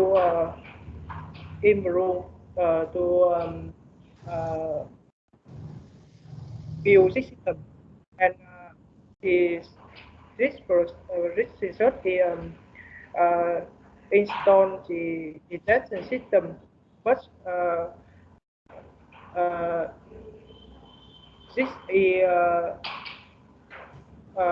based on the high quality the condition of light, and in the bad condition of light is not active.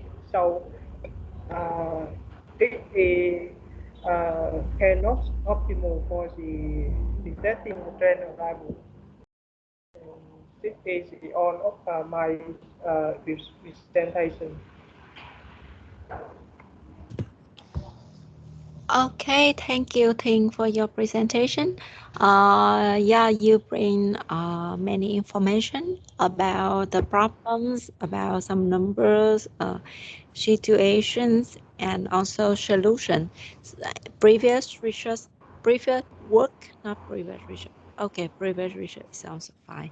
But can I ask, the solution here is from yours, or you mentioned about any one solution?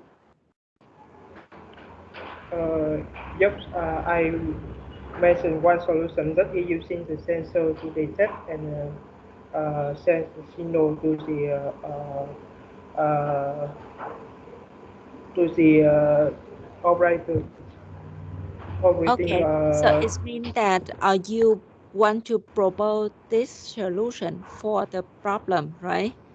The one that you want to propose, right? I know that maybe it's not from you, from someone, but you want to propose this idea to solve the problem, right?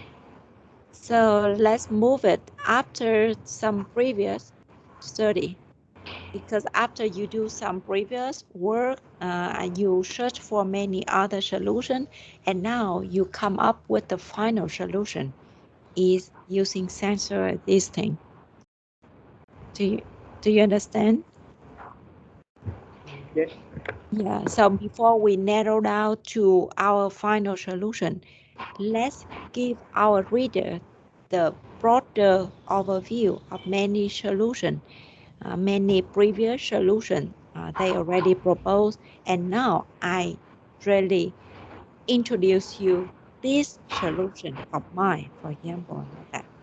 So let's move this one after some previous, after the literature review session. Okay. Yes. Yeah. That's good. I think I see that you already have some citation for the source that you use as well, and all the information that needed. That's good. Just make sure that you need to cut it shorter for next time presentation. because all of this introduction is normally you just have around 5 minutes to show all of these things. So let's make it shorter with some keywords, not everything like this. And also prepare for the next session, what you're going to say. So let's briefly introduce that for the next session. We will talk about methods and how to do this thing. Okay, thank you. That's good. Let's move on to our next. Phan Anh Tú. Yes, I will share the screen. Yeah.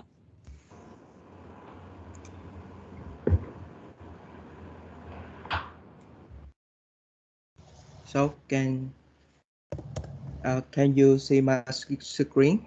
Yes. So for begins, my topic is the desired high security of microcontroller with using the RISC-V architecture for application on the IoT.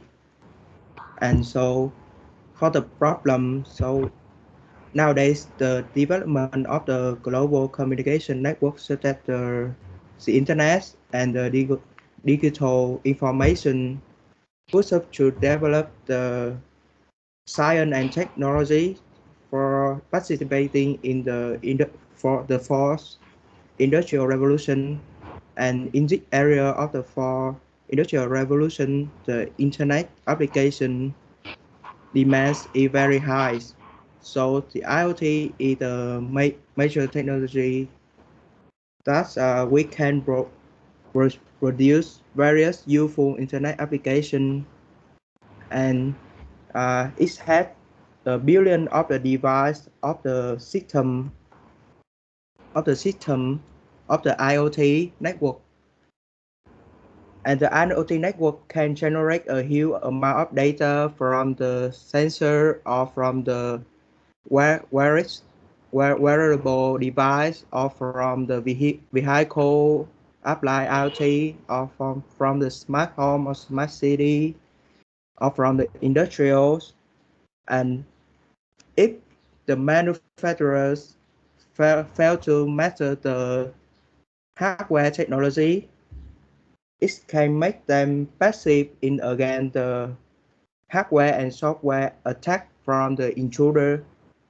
The intruder can steal your information in many ways, like I saw in the screen is had the 4 types is communication attacks or life cycle attacks, or they can attack directly on the physical or hardware, and they can to install the software of them to your MCUs. So in my research in 2018, the Internet Crime of the Complaint Center, or short name is IC3, they had the surveys, survey to collect the complaint from the people. They had the fighting cybercrime from the 2014 to 2018, and you can see the attack of cyber attack is nearly 400,000 in 2018, and it had a size to increase over years. And we had the study from the ABI research in 2018. So the estimated that less than 4% of the IoT device sold in 2019 had embedded security. It's a small percentage of the security in embedded device. And we have the market research of in the same years, they forecast that in the coming years, nearly 25% of the cyber attack will target to the IoT device, it making the The security in the MCU is a hot potato. And so for propose some plus, I had research in some big name in the MCU design industries like Renaissance Industry Electronic and ST Electronic. They had some solution that for the first they had in Renaissance they had the RS security solution that they use security hardware IP for them to encryption the key to transfer data from the CPU to the application of them. And the next is the security solution of the ST Electronic. They had they propose some solution that they apply to the MCU of them. ST-Secure is the memory protection, or we also use the crypto hardware such as the AES algorithm, or we use many kind of here in the slide. And for my solution, we saw in the paper using the design the MCU using the architecture of the RISC-V, and we use the flow security of the HTTPS and create the connection of environment connection of the application to the MCU. And here the three main we will show in the next chapter. And thank you for listening. And here reference we saw for in the first slide. And thank you for listening. Yeah, it's also all for my presentation. Thank you, Anto, for a very great presentation. So I think it's covered on the main point that we want to show. And you also have the very good slide as well. So I think that's great. I have no more comment, but just also one thing is still missing is please introduce for some next session that you're going to say it will be more perfect, because we're waiting to see what we will do with the RISC architect later. Okay. Yeah, very nice. Thanks, Anto. Yeah, thank you, teacher. Yeah. I would like to invite Đại Việt. Yes, I'm here. Yeah.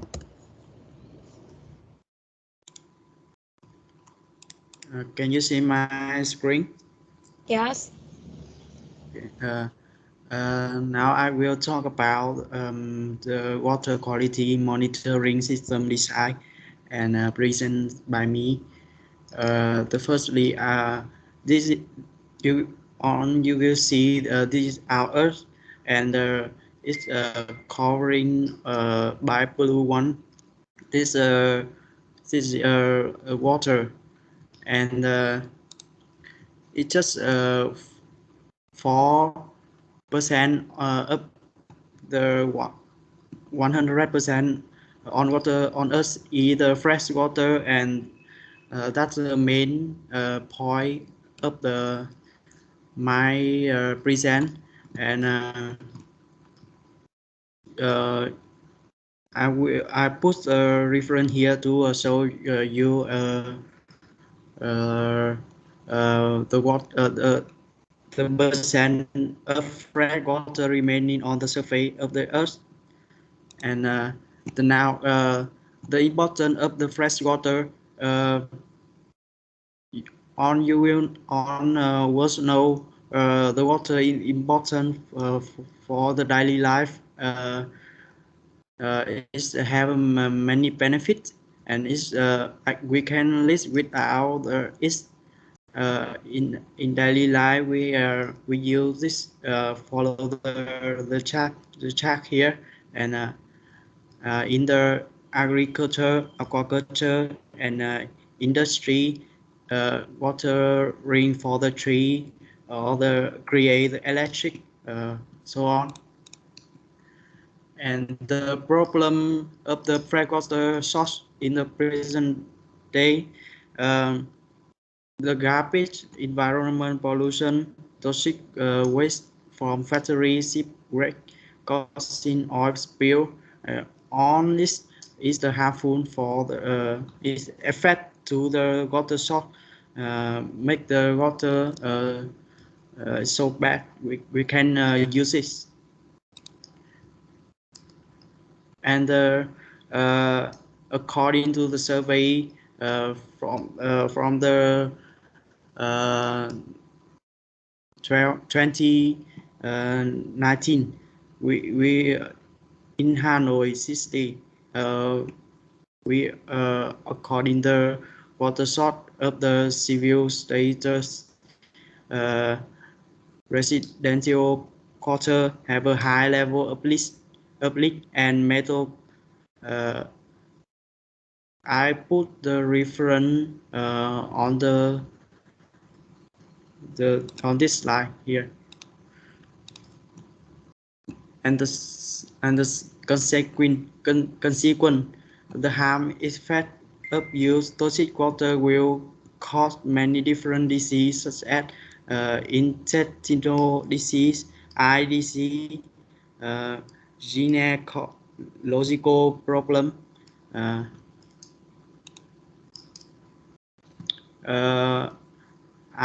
Our research and our note in many countries in Africa is lack of service, basic clean water supply, and an estimate 1.2 million people die from unsafe water.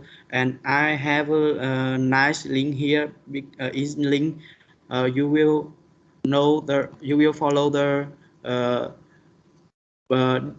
distribution of the distribution will when the people using the unsafe water. I put the video here, but maybe I will play it later because I don't have a time here now. This video show you the cost make the pollution for the water source. And I have a solution here is build an establishment of water quality monitoring system, and it help monitor the concentration of chemical, toxic metal, scan bacterial percentage, water temperature, sediment law, and evaluation of groundwater quality surface water. I put the program to to show how to build the monitoring system, and I put here on reference our research about the quality of the water presentation and the water pollution effect to the human health, or survey here, and the benefit on the civil work. That's on my presentation. Thank you for listening. Yeah, thank you, David, for many like a very informative presentation. And that's nice. So can I just ask you that do you include the session about the literature review for your slide?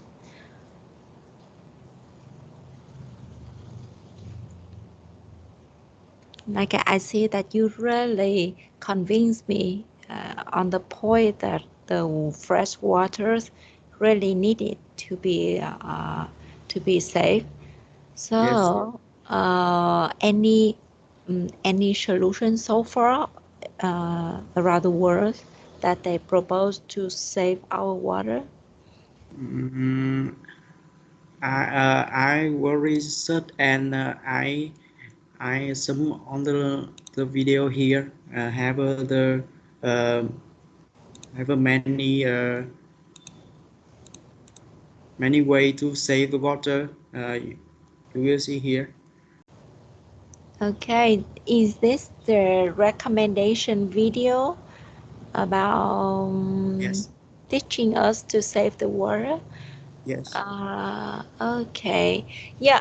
So if you have that, it's good that it helps the reader have some picture in their mind about many ways that the humans already try to save his water.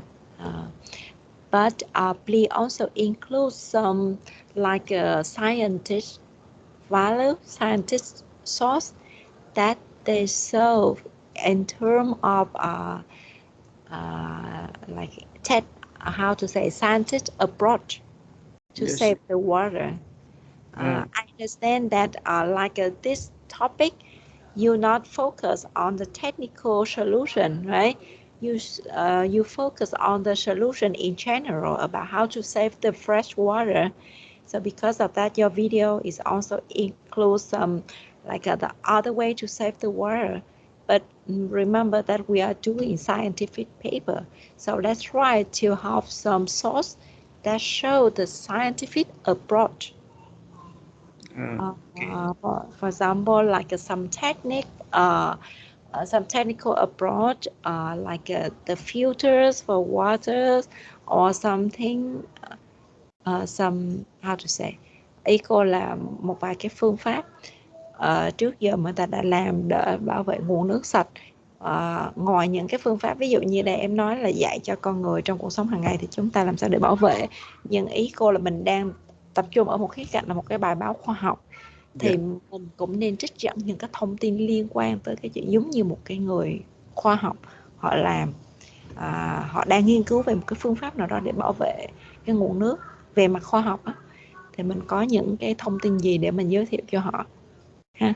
Dạ, hiểu cô. Okay. Thì cái cách em về nội dung thì em đầy đủ rồi. Chỉ theo cô recommend là giống như mình đang style and tone á, mình đang viết cho giới học thuật thì mình cũng chọn một cái phong cách là học thuật một chút cho những người gọi là chuyên gia, rồi họ đọc họ cảm giác là đúng đối tượng á. Còn ví dụ nếu cái video này nó sẽ rất phù hợp nếu mình đang trình bày cho general reader, những người đọc nói chung này kia, thì họ cần một cái video dễ hiểu. Nhưng mà mình đang ở cái cạnh là mình viết báo thì chỉ dành cho giới chuyên gia kiểu vậy đó, thì mình cũng có con số, số liệu, phương pháp, những cái kiểu như vậy để nó thể hiện cái tính chuyên gia. Em hiểu không? Dạ, em hiểu cô. Yeah, thank you very much, Đại Việt. Okay, everyone, let's give grade to Đại Việt and we'll move to our next. Trần Văn Ý. Yes, I'm here, teacher. Yeah, please go ahead. Yeah.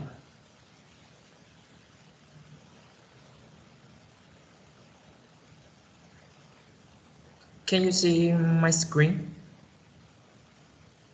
Yes, Ý. Yeah. I am presenting a design of a smart irrigation system. And nowadays, water resources are decreasing day by day because population or way of water cause serious water shortages. And the last amount of water consumption for agriculture, landscape, and public supply. And according to the graph of the percent water used by category for 2019 of the South Florida Water Management District, we can see the amount of water about 37 37 for architecture, and 46% for public supply, and it's so very high. And traditional irrigations take a lot of labor, and such manual watering take a long time. So part to be a previous solution, and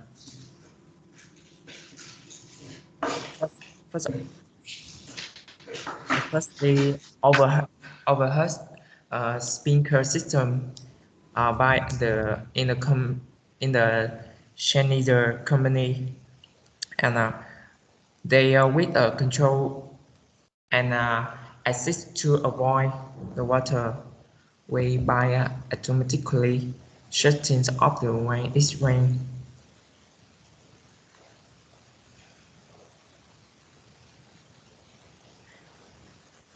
And in addition, the system has a long service line and save the maintenance cost. So, secondly, in the drip irrigation system of Netafim company, they use the soil moisture sensor to determine the appropriate watering time and set the maximum water consumption. And so the last proposed solution is the design of a smart irrigation system, and it's the humidity sensor, soil motor sensor for the timely irrigation, and the system help to reduce the water and save them time and money, and so on.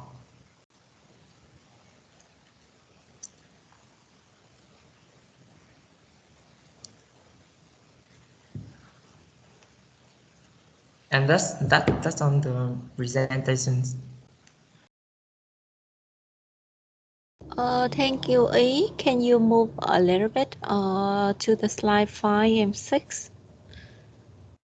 Previous solution of hard system with controls. Okay. Next. Deep Host farm. Okay. It's nice, Ý. So you cover the point about the problems and how important is that. Some previous solution, that's good. Now you pick up 2 typical one. Please also give the link or the source that you cite this information, okay, from these 2 companies. So please give the information about their source there. And then your number 3 is proposed solution. Okay, so remember to have the transition paragraph to introduce about network. Okay. So Ý, please remember always have the citation source for each information that you introduce, because some information you take from the other work. So let's have that for any information that we use, okay? Yes. Okay, so thank you, Ý. Everyone, let's give grade to Ý. Everyone, I don't know how you grade your friend presentation, but how can everyone have the same grade, like all everyone is 9? I don't think that's correct, because we have the criteria here, and based on that we give grades. So it cannot be that everyone have the same point. Okay, so make sure that on the people on the examiner who give the same grade like that. Please review one more time. But truly look at the quality of your friend presentation, because they need your truth evaluation for their grade. So make sure that you also do it honestly. Okay. Anyone who do like that, please take a look again to make sure that you provide a valuable assessment for your friend. Yeah. Thank you. Next, now we go back to Thanh Nghĩa. Are you ready now, Thanh Nghĩa?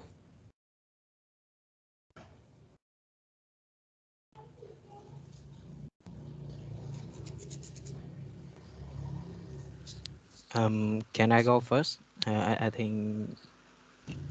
Okay, sure. Yeah.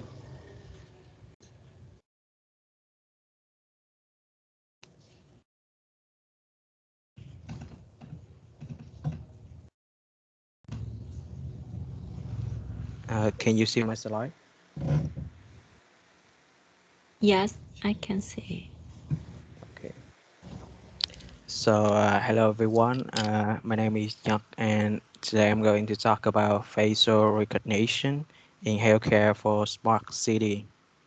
So smart city has now become a very familiar term to us within the past 2 years of the pandemic. So the smart city also have different aspects like smart traffic system, smart home, or smart energy. But healthcare is also an essential aspect that we need to care about. So what are the problems are we facing in order to have a smarter healthcare? The first is patient medical record tracking. As we all know, the hospital they have a lot of paper related material, and in order to have a smart health city, we need to we need to digital all the data. And the second problem is social distancing, which is you can all clearly seen in the last 2 year pandemic. That's because of too much people interact, so that's why the disease spreads so fast. The third problem is diagnose. So sometimes the doctor is only human, so the diagnose can be wrong, which lead to some horrible result. And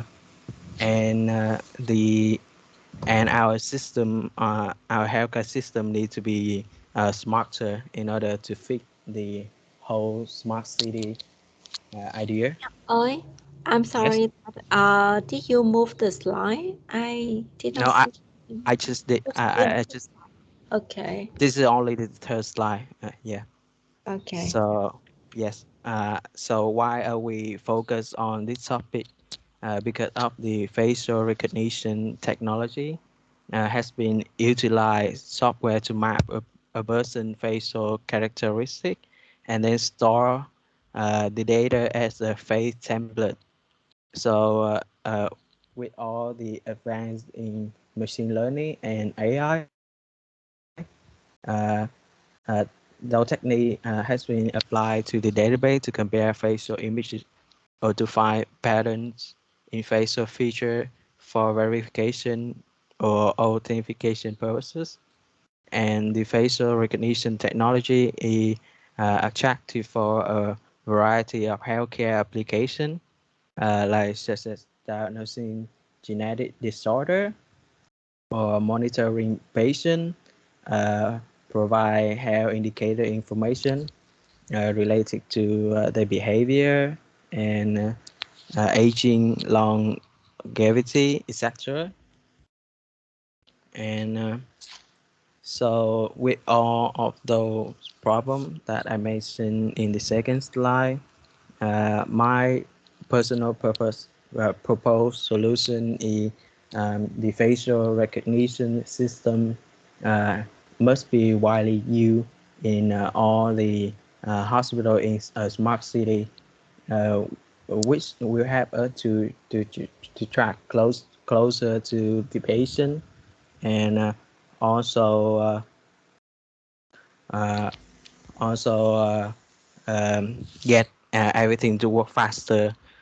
And another solution that I literature study were a framework of a smart city for a smart healthcare. You can see in the graph below. That's a combination of smart home, smart traffic control, smart hospital, and I'm doctor. sorry Nhật, cô vẫn không thấy cái thông tin nào khác ngoài trừ cái title của slide đầu tiên. Oh, really? Cô tưởng là em vẫn đang nói trên cái slide đầu tiên, nhưng mà khi cô nghe em nói là em có graph rồi gì đó thì cô nghĩ là chắc em chưa move slide rồi đúng không? I already moved to like the third slide already. Yeah, I just still see. I think probably this way. Can you see it? Yes, now I see it. Okay. So I've been talking about the problems and why we need to focus on the topic and how essential is smart healthcare could fit in a smart city system. And now I'm telling a solution that I research on some of the document. That's how can we enhance the healthcare in a smart city. That's by creating a framework of smart city, like in the graph. That's the you can see follow the direction, the arrow direction. That's whenever something happen, it's come from a smart home, and then it's go to the what people call is the IoT, like the cloud, and then it's go to the hospital, the doctor, and then we also have traffic control, but with its motor, and in this narrow circle that we can see that is a very it's very niche, like all the department, they work together so fast that in order to save the person right time, and in detail in detail on how on the part of the smart circle that I show you in here work, and the facial recognition system in particular, how they can detect people and track their medical records, or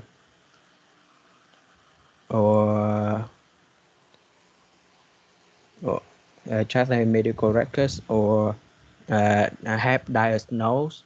I will tell you more detail in the body of my research.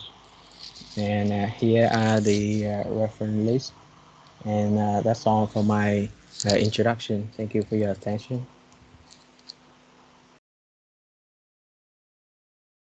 Okay, thank you, Thanh Nhật, for your presentation. So can you move back to your second slide, problems? Okay, patient reckoning, diagnose, master. Okay, and next. So your problem here is because of COVID and some difficulties in healthcare, right? So yes. Now we apply facial recognition to help our service better, right? Yes. That in particular and more in general is a part of a smart healthcare, like essential part of a smart city. Okay, so please move to your next slide.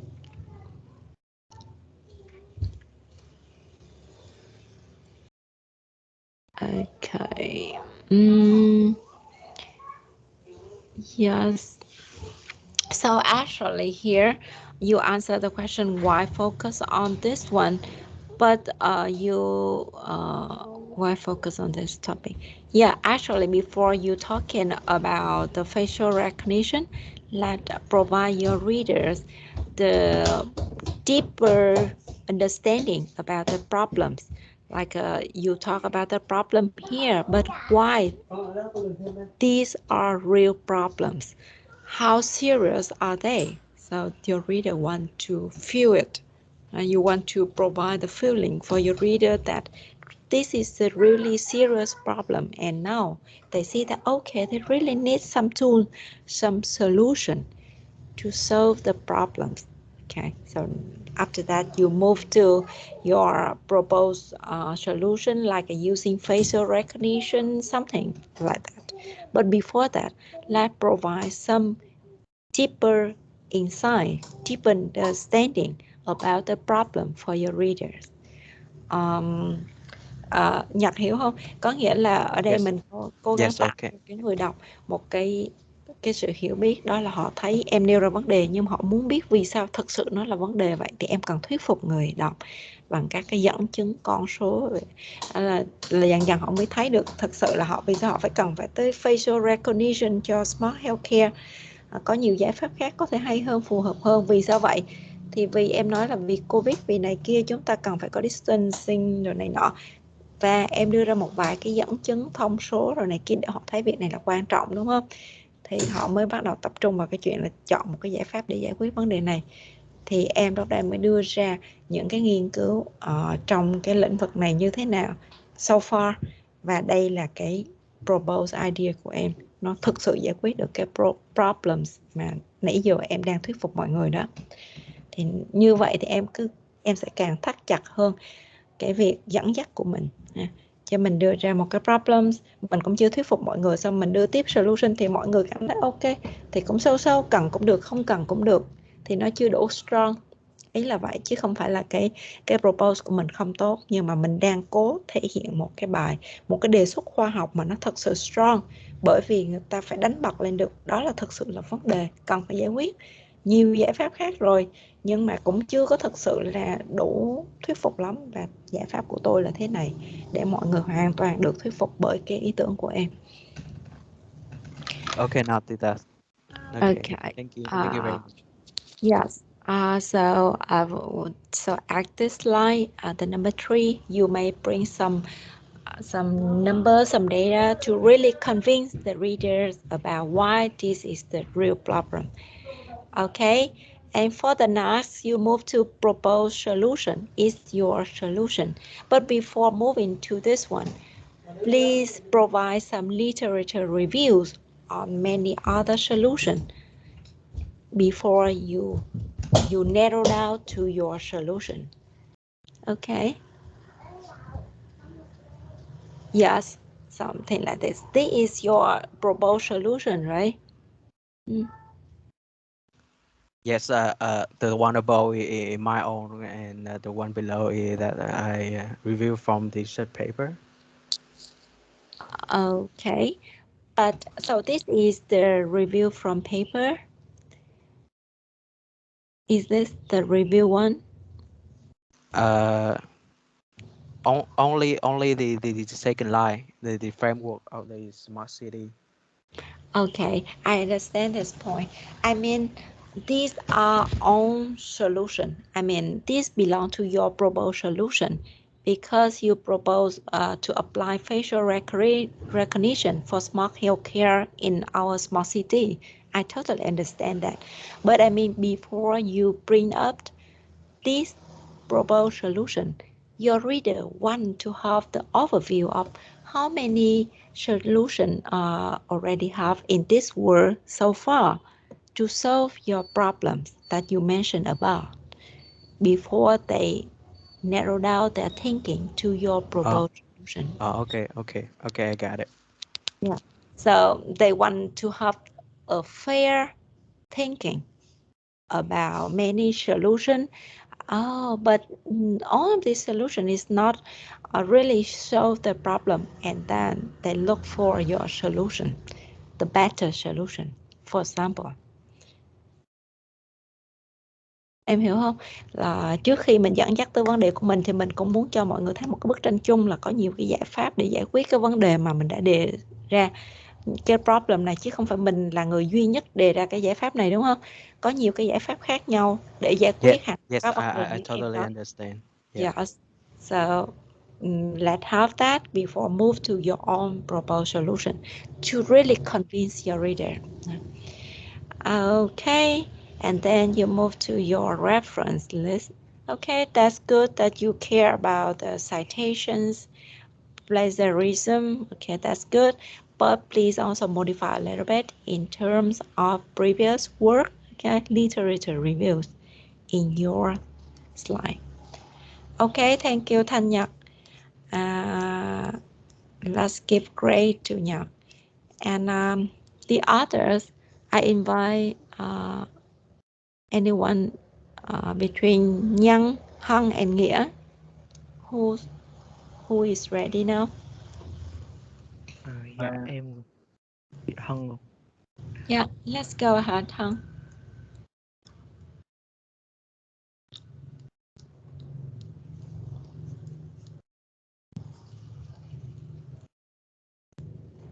Do you see my slide? Yes.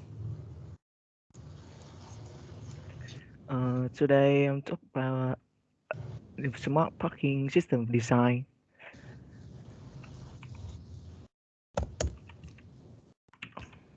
The problem of the smart parking is more than 25% of vehicle driving around city are looking for parking space.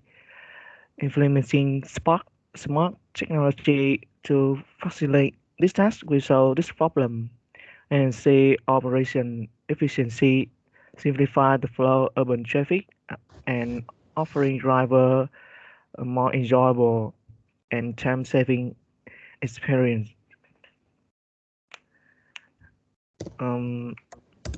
So we have the benefit of the smart parking system. Lessen traffic. Vehicle increase traffic as they are driving around in search of parking space are lost. A well-managed parking system let people find the nearest lot of space easily and turn down the traffic. The lower pollution, an optional and well parking system and solution will have in lower the driving time and thus lower the daily consumption of fuel and limit the harmful vehicle emission, that bring the reducing the global environmental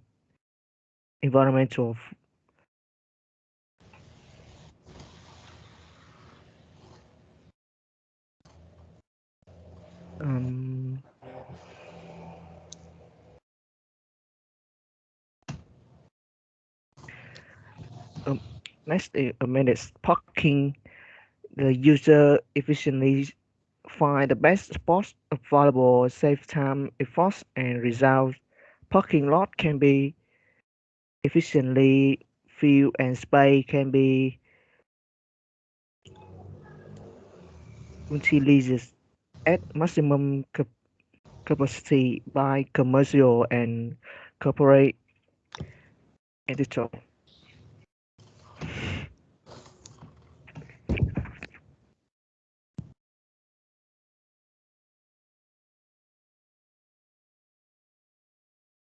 For increased safety, the smart parking system provide the real-time data to analyze, view, and prevent suspicious activity and parking violation.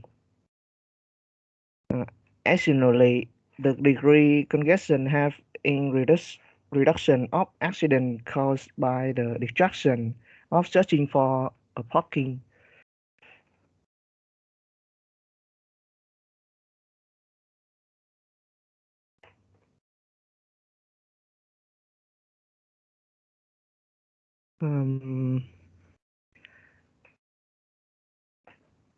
The last is the integrate payment and POS system. The daily user can use account invoicing as well as application payment from their phone instead of manual cash payment. This would seem full encouragement of customer loyalty and valuable users feedback.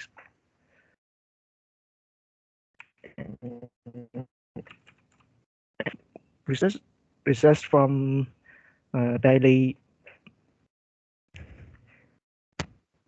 I have research on the web. Thank you for listening.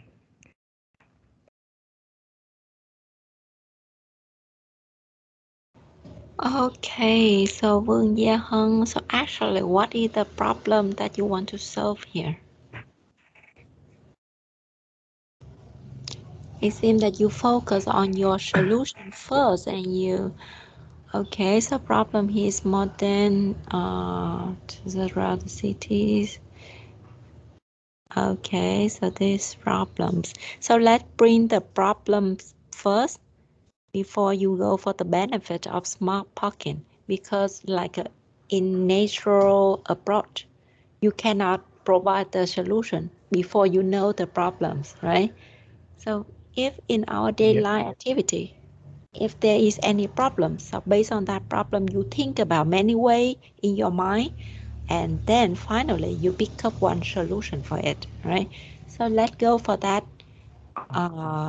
natural approach. Now we see the problem first, and is that the big problem? Let's try to convince the reader that this is the problem. So here you also provide some information to show that this is problem. Okay, now we believe it. Next, any other solution? There are many solutions for this problem, right? So where you show that?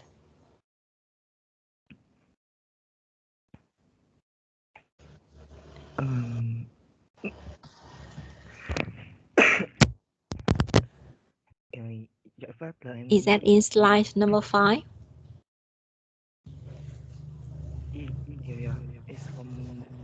Yeah, but here is not very much about this one. So let's provide the full insights for your reader about many solutions they may care about, they may want to know. But actually, let you introduce to them the very good solution is smart parking system. After that, you show this one. Okay, after your proposed ideas.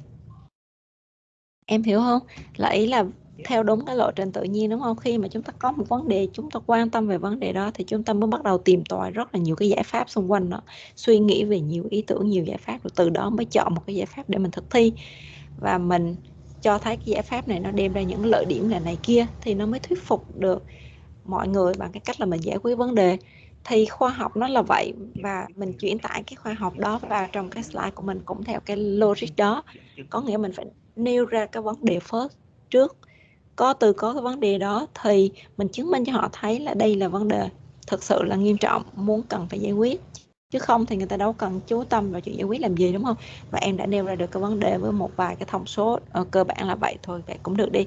Tiếp theo em phải cho mọi người thấy một cái bức tranh nhiều cái giải pháp khác nhau, mà từ đó mọi người mới được thuyết phục là trong hàng loạt giải pháp này thì em đề xuất cái giải pháp của em cụ thể là thế này, vì nó có những cái lợi điểm như thế này thế kia, thì họ mới được thuyết phục. Cho nên cái flow, cái dòng trình bày của em nó cũng nên theo cái dòng như vậy, và nên củng cố hơn ở cái thông tin là previous research, cho mọi người thấy một bức tranh nhiều cái giải pháp khác nhau trong cái chuyện là parking để giải quyết cái problem của em. Chứ em đang hơi thiên vị ở chỗ là em áp đặt mọi người là phải thấy ngay cái Smart Parking System là một cái lựa chọn, trước khi em cho mọi người thấy một bức tranh rộng hơn là có nhiều giải pháp khác nhau. Tuy nhiên là cái này không được chỗ này không được chỗ kia. Vì vậy em đề xuất cái giải pháp của em là Smart Parking System với cụ thể là những cái benefit như thế này. Em hiểu không? Hiểu. Vậy cho nên là em đang thiếu cái phần previous research, mặc dù em có để đây nhưng mà cô chưa cảm nhận được là có những cái giải pháp khác nhau khiến cô có một cái bức tranh tổng thể hơn trong đầu cô trước khi cô chọn cái giải pháp của em, ví dụ vậy. Thì đây là vấn đề mình viết một cái bài báo khoa học, nhưng mà sau này luận văn tốt nghiệp của em cũng phải như vậy thì em mới thuyết phục được từng bước đối với hội đồng bảo vệ tốt nghiệp, đó là vì sao em chọn giải pháp này, chứ không mọi người sẽ hỏi giải pháp này chưa đủ thuyết phục. Ok. Và hơn nữa sau này ra đi làm mình cũng vậy, mình là kỹ sư mà chắc chắn sẽ giải quyết hàng loạt các vấn đề về mặt kỹ thuật.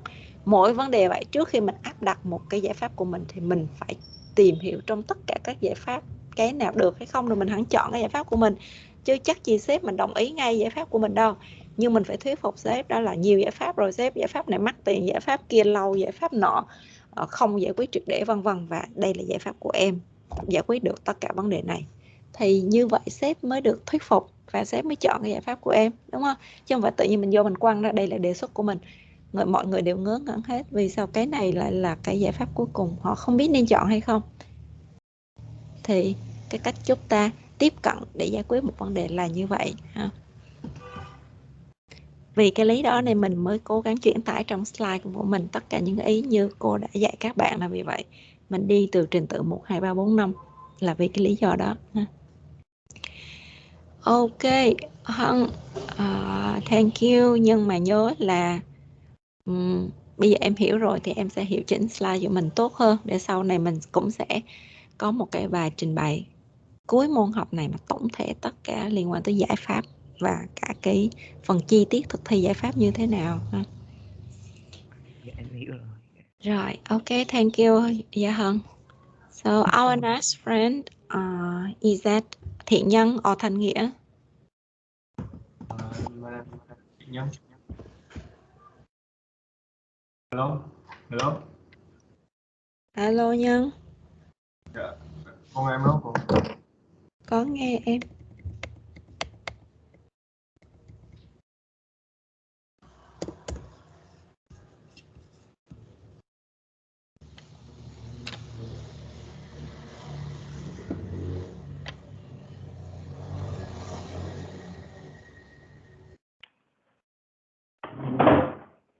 So today I will talk about the application of the Internet of Things in the healthcare.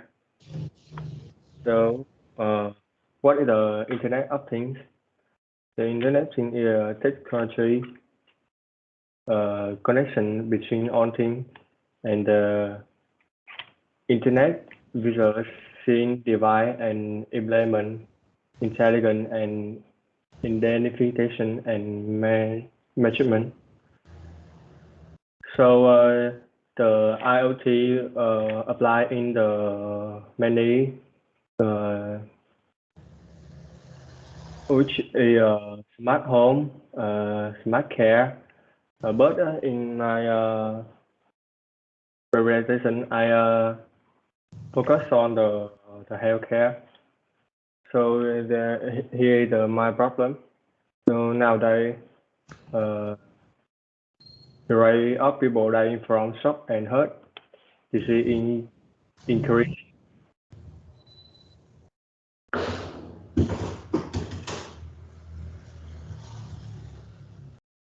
Global prevalence of stroke in the 2019 were 101.5 million people, and the people who died because the heart attack is 17.9 million, and it's a focus in the people under 90 years of age. So basically, the people who had a stroke and has no family around and did not get the emergency treatment in time. Here my solution. My solution is the body sync network. This is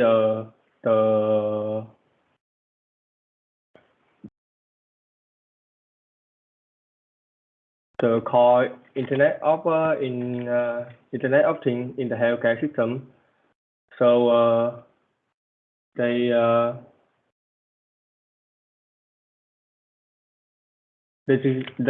using the set of small wireless channel, not with lightweight and low energy consumption, can be one of even implanted into the body to monitor the body function, to the monitor to the human condition and the surrounding environment. So here the proposed solution. When our parents, our member of family have emergency, but they have no one around them. So the body scan network will send a signal to us, to our family, or to the hospital, to the doctor, so we can get our member family in to the hospital in time, so they can survive from the shock or the any emergency situation. So this is my presentation. Thank you for listening.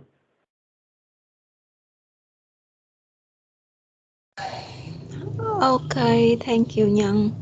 So can you move a little bit back to your first and second slide? So this is the problem, okay, the stroke. And next, please go to the next slide. Solution. Okay, so same as the other comment for your other friends. So please also provide us about the previous solution, not just solution. So we want to have the broader views for this problem. Now what you show is quite nice, that we believe that stroke patient needs some tools, needs some way to be cared, to be monitored on the time, right? Yes, but is this IoT is the best solution? Let's provide us more solution before we pick up this one to be the last one.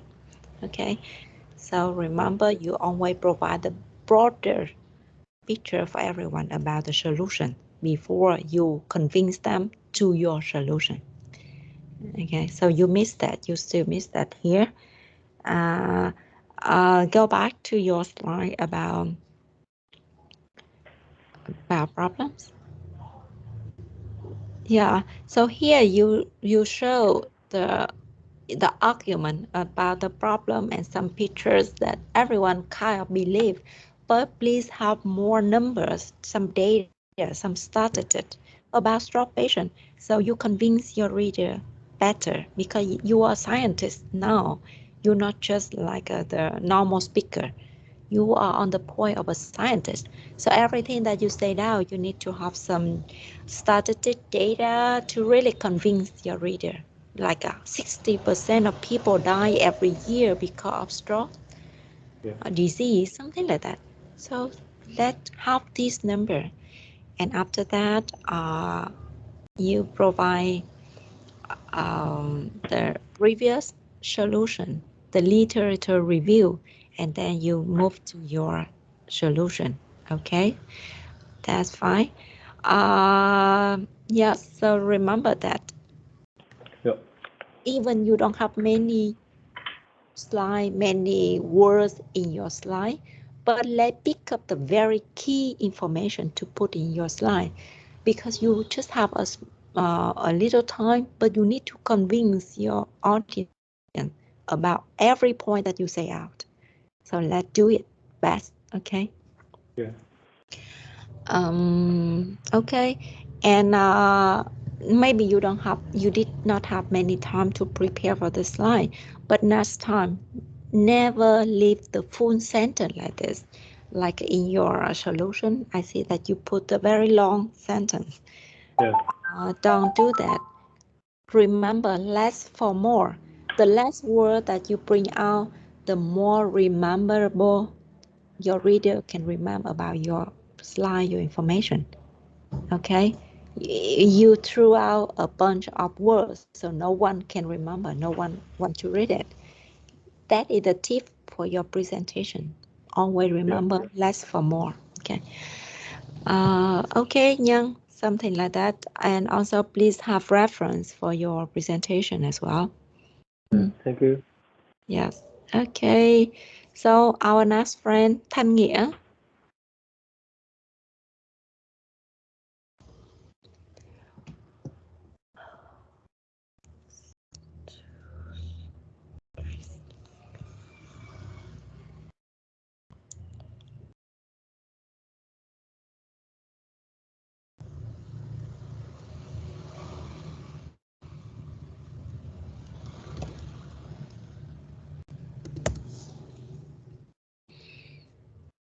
Hello, Thanh Nghĩa. Are you ready?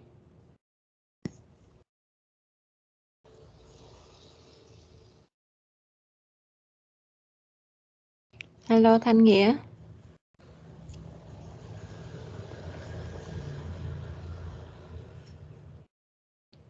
It seems Thanh Nghĩa is not there in the meetings.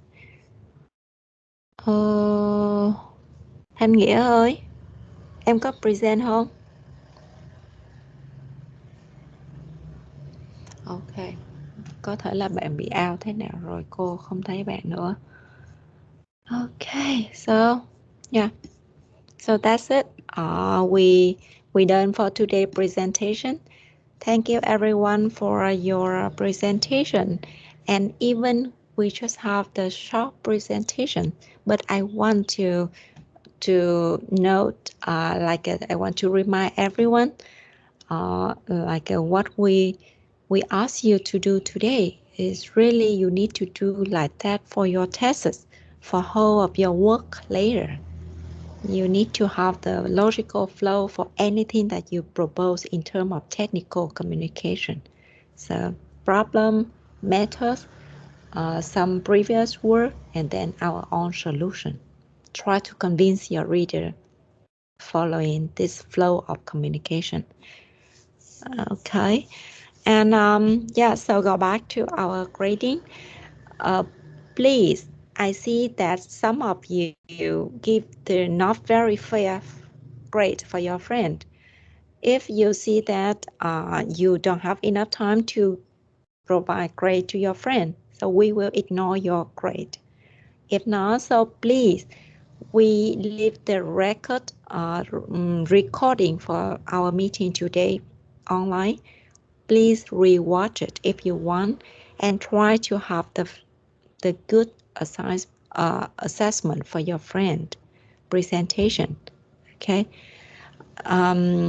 Cô vẫn để cái recording meeting hôm nay bởi vì có nhiều bạn có thể là trước khi chúng ta trình bày thì chúng ta phải chuẩn bị cho phần trình bày của mình để nghe không rõ, nhưng mà ai cũng mong muốn là các em là những người cho điểm thì cho điểm thật là chu đáo và trách nhiệm trên cái điểm mình cho để cho các bạn, bởi vì nó ảnh hưởng tới điểm các bạn, nên mình có thêm tối hôm nay để mình coi sau đó là kết thúc cái việc chấm điểm này 12 giờ ha, thì cô sẽ lấy cái điểm trung bình cộng của tất cả các bạn và cô có một cái cột điểm cuối cùng của cái điểm của ngày hôm nay theo cái tỷ lệ mà cô đã nói rồi đó, thì các bạn đóng vai trò tới 80% trên cái cột điểm của bạn mình, cho nên là cố gắng chấm đúng.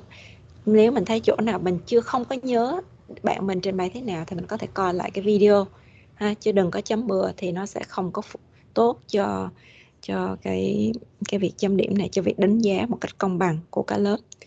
Các bạn cố gắng nha. Một số bạn cô thấy cái điểm vẫn chưa có chấm trách nhiệm lắm đâu. Các bạn cố gắng coi lại nha. Trước khi chúng ta chốt cái cột điểm.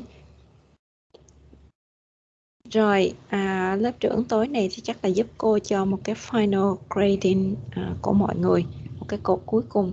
Trong đó là cô chiếm tỷ trọng là 20% và các bạn còn lại thì trung bình cộng lấy một cái tỷ trọng là 80% nha. Ôi, slide mình upload lên đâu? Upload trên cái folder assignment number 3 đó em. Sketching your research paper. Trong đó thì các bạn đã để cái bài viết của mình rồi. Bây giờ tạo thành cái folder đi. Mỗi bạn có một cái folder, trong đó có cái bài viết và có cái slide luôn. Okay. Rồi thì cái bài viết thì cô sẽ chấm điểm riêng. Và cái điểm midterm exam là gồm có cái phần presentation hôm nay và có cả cái bài viết nữa. Cô sẽ chấm trên cái bài viết. Chứ không phải là chỉ riêng cái buổi trình bày này đâu. Và cô biết nhiều bạn cũng rất là đầu tư trong cái phần viết lách của mình đó. Thì cô sẽ chấm điểm trên đó. Và chắc là chúng ta sẽ có một cái trọng số là 40% cho cái phần viết và 60% cho phần trình bày. Có lẽ 50-50 đi. Cô nghĩ vậy phù hợp hơn bởi vì chúng ta cũng chú trọng tới phần viết lách nữa. Ok, vậy nha. Cái này sẽ là cột điểm midterm của các bạn. 50% cho phần viết và 50% cho phần trình bày. Okay, is that clear, everyone? Yes. Okay, so Khánh Huy, please help me with give the final grade for our class in terms of oral presentation today. Okay. Yes. And everyone, if you don't want maybe your friend have mistake in changing the grade that you provide for the other members, so please lock or protect the column of your grading. Các em biết tính năng này đúng không? Nếu mình không muốn bạn mình lỡ tay mà xóa hay thay đổi cái điểm mà mình đã cho đó, thì mình có thể vào mình chọn nguyên cái cột đó, mình bấm là protect data và chỉ có mình là người được chỉnh sửa thôi và mọi người chỉ được coi thôi. Thì bằng cách đó mình sẽ đảm bảo là không ai lỡ đụng nhầm cái phần điểm mình đã cho mọi người ha. Nên như vậy. Vì đôi khi một cái bảng chung thì dễ bị ảnh hưởng lẫn lộn qua lại đó. Lỡ ai đó sửa điểm bị nhầm á thì lại ảnh hưởng lên điểm mình cho các bạn. Rồi cô cảm ơn các bạn cho buổi trình bày hôm nay và cũng như phần cho điểm của các bạn. Thì bạn nào muốn xem lại để so điểm cho nó công bằng ấy, thì chúng ta nên coi lại một chút trước khi chúng ta chốt điểm trước 12 giờ tối hôm nay để lớp trưởng tổng hợp điểm. Rồi cô cảm ơn các bạn và cô chúc các bạn một buổi tối vui vẻ nha. So, bye bye everyone. Dạ, chào cô. Dạ. Chào cô. Bye. Chào cô. Chào các em.